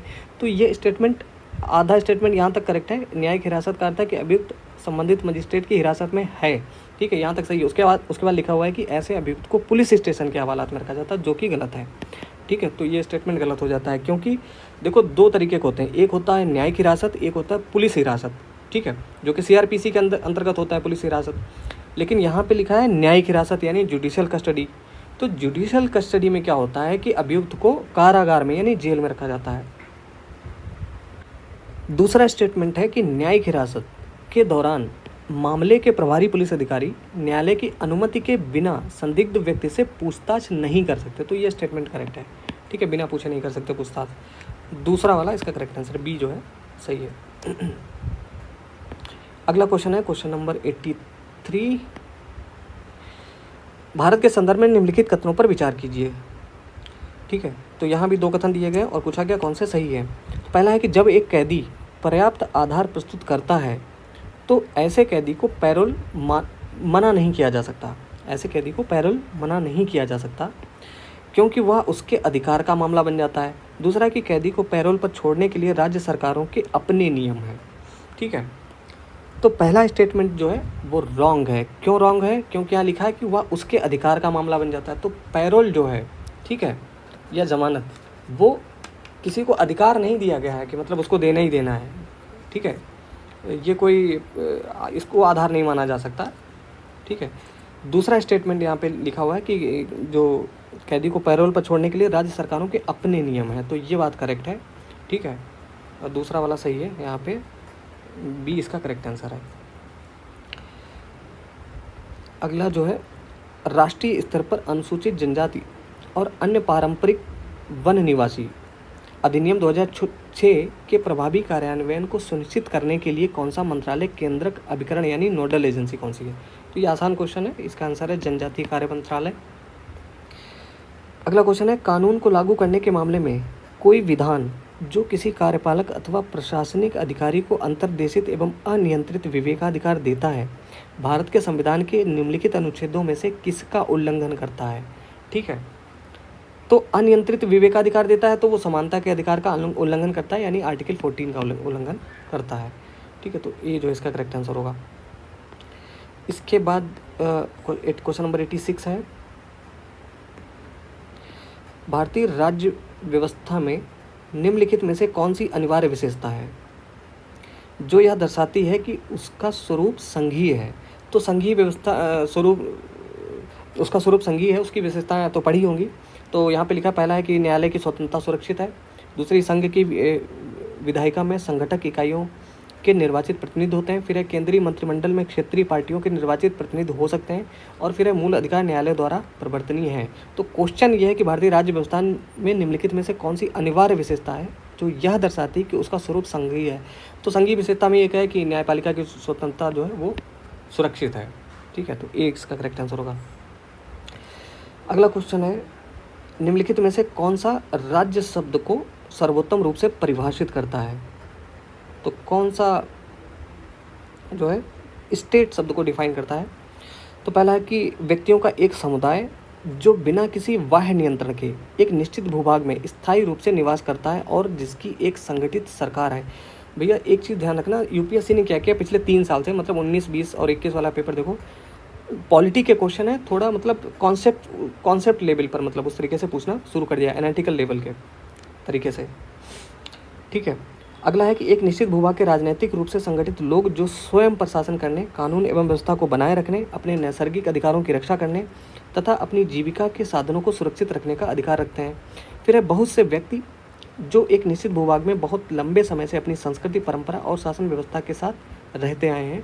फिर है कि एक निश्चित भूभाग में स्थायी रूप से रह रहा समाज जिसकी एक केंद्रीय प्राधिकारी तथा केंद्रीय प्राधिकारी के प्रति उत्तरदायी कार्यपालिका और एक स्वतंत्र न्यायपालिका है। तो राज्य शब्द को सर्वोत्तम रूप से परिभाषित करने जो करता है वो है पहला वाला स्टेटमेंट, क्योंकि यहाँ लिखा हुआ है कि बिना किसी बाह्य नियंत्रण में, यानी पूरी संप्रभुता के साथ, ठीक है, एक निश्चित भूभाग में स्थायी रूप से निवास करता है और जिसकी एक संगठित सरकार है। ठीक है दोस्तों, अगला क्वेश्चन है क्वेश्चन नंबर 88। भारतीय न्यायपालिका के संदर्भ में विचार करना है। 2 कथन दिए गए, पूछा गया कौन से सही है। तो पहला है कि भारत के राष्ट्रपति की पूर्व अनुमति से भारत के मुख्य न्यायमूर्ति द्वारा उच्चतम न्यायालय से सेवानिवृत्त किसी न्यायाधीश को उच्चतम न्यायालय के न्यायाधीश के पद पर बैठने और कार्य करने हेतु बुलाया जा सकता है। ठीक है, तो ये बात सही है, ऐसा किया जा सकता है कि मतलब जो चीफ जस्टिस ऑफ इंडिया है वो राष्ट्रपति से अनुमति लेकर सुप्रीम कोर्ट के ही किसी जो रिटायर्ड जज है उसको काम दे सकता है, मतलब बैठने के लिए कह सकता है, वहाँ पे बुलाया जा सकता है। दूसरा स्टेटमेंट है, भारत में किसी भी उच्च न्यायालय यानी हाई कोर्ट को अपने निर्णय के पुनर्विलोकन यानी रिव्यू करने की शक्ति प्राप्त है जैसा कि उच्चतम न्यायालय के पास है। तो ये बात भी सही है, दोनों स्टेटमेंट यहाँ पे सही है। अगला क्वेश्चन है, भारत के संदर्भ में निम्नलिखित कथनों पर विचार कीजिए। 3 कथन दिए गए हैं और पूछा गया कौन से सही हैं। तो यहाँ पे 3 के तीनों सही नहीं है, इसका मतलब कोई गलत जरूर है जिसको हमें ध्यान में रखना है। तो भारत में केवल एक ही नागरिकता और एक ही अधिवास है, तो बिल्कुल सही है पहला वाला। दूसरा है, जो व्यक्ति जन्म से नागरिक है केवल वही राष्ट्राध्यक्ष बन सकता है, ये बात गलत है। दूसरा, जिस विदेशी को एक बार नागरिकता दे दी गई है वह किसी भी परिस्थिति में उसे इससे वंचित नहीं किया जा सकता है, ये बात गलत है। विदेशी छोड़िए, यहाँ तक कि जो मूल भारत के नागरिक हैं उनकी भी नागरिकता छीनी जा सकती है, मतलब ठीक है। तो ऐसा कोई प्रावधान नहीं है कि नागरिकता नहीं छीनी जा सकती। तो यहाँ पर केवल पहला वाला करेक्ट है 89 का, ठीक है, बाकी दोनों स्टेटमेंट रॉन्ग है यहाँ पे। अगला है क्वेश्चन नंबर 90। निम्नलिखित में से कौन सा कारक किसी उदार लोकतंत्र में स्वतंत्रता की सर्वोत्तम सुरक्षा को नियत करता है। ठीक है, तो एक प्रतिबद्ध न्यायपालिका, शक्तियों का केंद्रीकरण या फिर निर्वाचित सरकार या शक्तियों का पृथक्करण यानी सेपरेशन ऑफ पावर्स। तो उदार लोकतंत्र में स्वतंत्रता की सर्वोत्तम सुरक्षा को नियत करता है, इसका करेक्ट आंसर होगा शक्तियों का पृथक्करण यानी सेपरेशन ऑफ पावर्स। ठीक है, तो इसका डी आंसर होगा। इसके बाद है क्वेश्चन नंबर 91। भारतीय संविधान के अंतर्गत धन का केंद्रीकरण किसका उल्लंघन करता है। समता का अधिकार, राज्य की नीति के निर्देशक तत्व, स्वतंत्रता का अधिकार या फिर कल्याण की अवधारणा का। तो धन का केंद्रीकरण यानी कंसंट्रेशन ऑफ वेल्थ किसका उल्लंघन करता है। तो समता का अधिकार, राज्य की नीति के निर्देशक तत्व, स्वतंत्रता का अधिकार या फिर कल्याण की अवधारणा। तो इसका करेक्ट आंसर होगा राज्य की नीति के निर्देशक तत्व यानी डायरेक्टिव प्रिंसिपल्स का उल्लंघन होता है। आर्टिकल 39 के अंदर जो है ये आता है। उसके बाद है क्वेश्चन नंबर 92। भारत में संपत्ति के अधिकार की क्या स्थिति है। तो संपत्ति के अधिकार की, यह एक विधिक अधिकार है जो केवल नागरिकों को प्राप्त है, या फिर यह विधिक अधिकार है जो किसी भी व्यक्ति को प्राप्त है। ठीक है, फिर यह मूल अधिकार है जो केवल नागरिकों को प्राप्त है, या फिर ना तो यह मूल अधिकार है और ना ही विधिक अधिकार। ये बहुत आसान क्वेश्चन है, इसका करेक्ट आंसर है कि यह एक विधिक अधिकार है। ठीक है, जो किसी भी व्यक्ति को प्राप्त है, यानी कि लीगल राइट है किसी भी व्यक्ति को प्राप्त है। और संपत्ति के अधिकार को जो 44वां संविधान संशोधन के द्वारा इसको विधिक अधिकार बना दिया गया। पहले ये मूल अधिकार था, बाद में इसको विधिक अधिकार बना दिया गया। 44वां संशोधन 1978। ठीक है दोस्तों, अगला क्वेश्चन है क्वेश्चन नंबर 93। 26 जनवरी 2050 को भारत की वास्तविक संवैधानिक स्थिति क्या थी? तो लोकतंत्रात्मक गणराज्य था भारत, या संपूर्ण प्रभुत्व संपन्न तंत्रात्मक गणराज्य, या फिर संपूर्ण प्रभुत्व संपन्न पंथ निरपेक्ष लोकतंत्रात्मक गणराज्य, या फिर संपूर्ण प्रभुत्व संपन्न समाजवादी पंथ निरपेक्ष लोकतंत्रात्मक गणराज्य। तो आप लोग समझ गए होंगे, यहाँ पे जो पंथ निरपेक्ष शब्द दिया गया है ये तो बाद में जोड़ा गया था। ठीक है, कब जोड़ा गया था? 42nd कॉन्स्टिट्यूशनल अमेंडमेंट, ठीक है, 42वां संविधान संशोधन 1976 के द्वारा ये बाद में जोड़ा गया था। तो यहाँ पूछा गया 26 जनवरी 2050 को स्थिति क्या थी? तो 1950 को स्थिति थी कि भारत एक संपूर्ण प्रभुत्व संपन्न लोकतंत्रात्मक गणराज्य था। ठीक है, एक सॉवरेन डेमोक्रेटिक रिपब्लिक था। इसके बाद है क्वेश्चन नंबर 94। पूछा गया है कि संवैधानिक सरकार का आशय क्या है? कॉन्स्टिट्यूशनल गवर्नमेंट मीन्स किसी राष्ट्र की परिसंघीय संरचना वाली एक प्रतिनिधि सरकार, या फिर कोई सरकार जिसके प्रमुख के पास नाम मात्र की शक्तियाँ हों, या फिर कोई सरकार जिसके प्रमुख के पास वास्तविक शक्तियाँ हों, या फिर कोई सरकार जो संविधान की सीमाओं से परिबद्ध हो। तो बिल्कुल संवैधानिक सरकार का मतलब है जो संविधान के दायरे में रहे, तो कोई सरकार जो संविधान की सीमाओं से परिबद्ध हो। अगला क्वेश्चन है भारत के संदर्भ में हल्वी, हो और कुई जो टर्म है, जो पद है, वो किससे संबंधित हैं?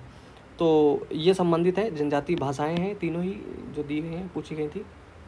ठीक है, अगला क्वेश्चन है भारत रत्न और पद्म पुरस्कारों के संबंध में निम्नलिखित कथनों पर विचार कीजिए।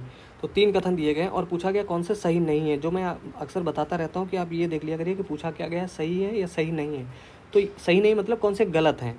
तो पहला स्टेटमेंट है कि भारत रत्न और पद्म पुरस्कार भारत के संविधान के अनुच्छेद 18 के अंतर्गत उपाधियाँ हैं। दूसरा है 1954 में प्रारंभ किए गए पद्म पुरस्कारों को केवल एक बार निलंबित किया गया था। तीसरा है किसी वर्ष विशेष में भारत रत्न पुरस्कारों की अधिकतम संख्या 5 तक सीमित है। ठीक है, तो ये तीनों स्टेटमेंट गलत हैं। और पूछा गया कौन कौन से सही नहीं है, यानी कौन कौन से सही नहीं है, तो तीनों ही सही नहीं है, यानी तीनों ही गलत है। यहाँ पे डी जो है उसका करेक्ट आंसर होगा। इसके बाद क्वेश्चन नंबर 97 है, निम्नलिखित कथनों पर विचार कीजिए।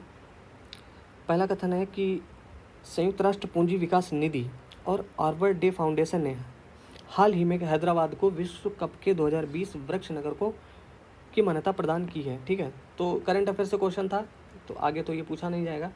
दूसरा कथन है शहरी वनों को बढ़ाने और संपोषित करने के प्रति प्रतिबद्धता को देखते हुए हैदराबाद का एक वर्ष के लिए इस मान्यता हेतु चयन किया गया है। तो इसमें ये बताना है कि कौन से सही हैं। तो पहला स्टेटमेंट रॉन्ग था इसमें, दूसरा वाला सही था, तो डी इसका करेक्ट आंसर होगा। अगला क्वेश्चन है वर्ष 2000 में प्रारंभ किए गए लॉरियस विश्व खेल पुरस्कार, ठीक है, के संबंध में निम्नलिखित कथनों पर विचार कीजिए। 3 कथन दिए गए, पूछा गया कौन से सही है। तो पहला है कि अमेरिकी गोल्फ खिलाड़ी टाइगर वुड्स इस पुरस्कार का सर्वप्रथम विजेता थे। ठीक है, इस पुरस्कार के सर्वप्रथम विजेता थे, तो ये बात सही है। दूसरा स्टेटमेंट है कि अब तक यह पुरस्कार अधिकतर फार्मूला 1 के खिलाड़ियों को मिला है, तो ये गलत है क्योंकि ये टेनिस फार्मूला 1 को नहीं मिला है, सर्वाधिक बार टेनिस के खिलाड़ियों को दिया गया है। ठीक है, तीसरा है अन्य खिलाड़ियों की तुलना में रॉजर फेडरर को यह पुरस्कार सर्वाधिक बार मिला है, तो ये बात सही है। ठीक है, तो पहला तीसरा इसमें करेक्ट आंसर है, सी जो है आंसर है इसका। क्वेश्चन नंबर 99 है 32वें ग्रीष्मकालीन ओलंपिक के संदर्भ में। ठीक है, ओलंपिक हुआ तो भैया पूछा गया क्वेश्चन, वैसे खेलों से संबंधित पूछे नहीं गए, लेकिन यूपीएससी को कुछ भरोसा नहीं है तो पूछ दिया। निम्नलिखित कथनों पर विचार कीजिए। 2 कथन दिए गए हैं, पूछा गया कौन से सही हैं। तो इस ओलंपिक का आधिकारिक आदर्श वाक्य एक नई दुनिया है। ठीक है, तो ऑफिशियल मोटो क्या था? एक नई दुनिया, जो कि यहाँ पे गलत है। तो ये मोटो नहीं था, ये आदर्श वाक्य नहीं था, आदर्श वाक्य था फास्टर हायर स्ट्रॉन्गर टुगेदर। ठीक है, दूसरा स्टेटमेंट है इस ओलंपिक में sport climbing, surfing, skateboarding, karate तथा बेसबॉल को शामिल किया गया था। ठीक है, तो दूसरा वाला सही था, यहाँ पे बी वाला इसका करेक्ट आंसर है। अगला है question number 100, ICC World Test Championship के संदर्भ में कथनों पर विचार करना है। पूछा गया कौन से सही है, तो पहला है कि अंतिम दौर में पहुंचने वाली टीमों का निर्धारण उनके द्वारा जीते गए मैचों की संख्या के आधार पर किया गया, जो कि स्टेटमेंट रॉन्ग है। दूसरा वाला है न्यूजीलैंड का स्थान इंग्लैंड से ऊपर था क्योंकि उसने इंग्लैंड की तुलना में अधिक मैच जीते। ठीक है, ये वाला भी स्टेटमेंट यहाँ पे रॉन्ग था।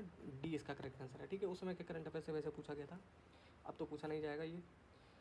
ठीक है दोस्तों, तो इस तरीके से ये हमारा 2021 का पेपर भी कंप्लीट हो गया है। मुझे उम्मीद है कि इसमें बहुत जगह आपको हेल्प मिली होगी। ठीक है, तो जहाँ भी ज़रूरी था वहाँ पर हमने एक्सप्लेनेशन बहुत अच्छी तरीके से किया था। ठीक है, जहाँ आंसर सिर्फ डायरेक्ट करके आगे बढ़ा जा सकता था वहाँ पे वैसा कर लिया। ठीक है, जैसे भी ठीक लगा। ठीक है दोस्तों, तो जल्द ही मिलते हैं हम लोग आगे किसी वीडियो में। तब तक के लिए नमस्कार, जय हिंद।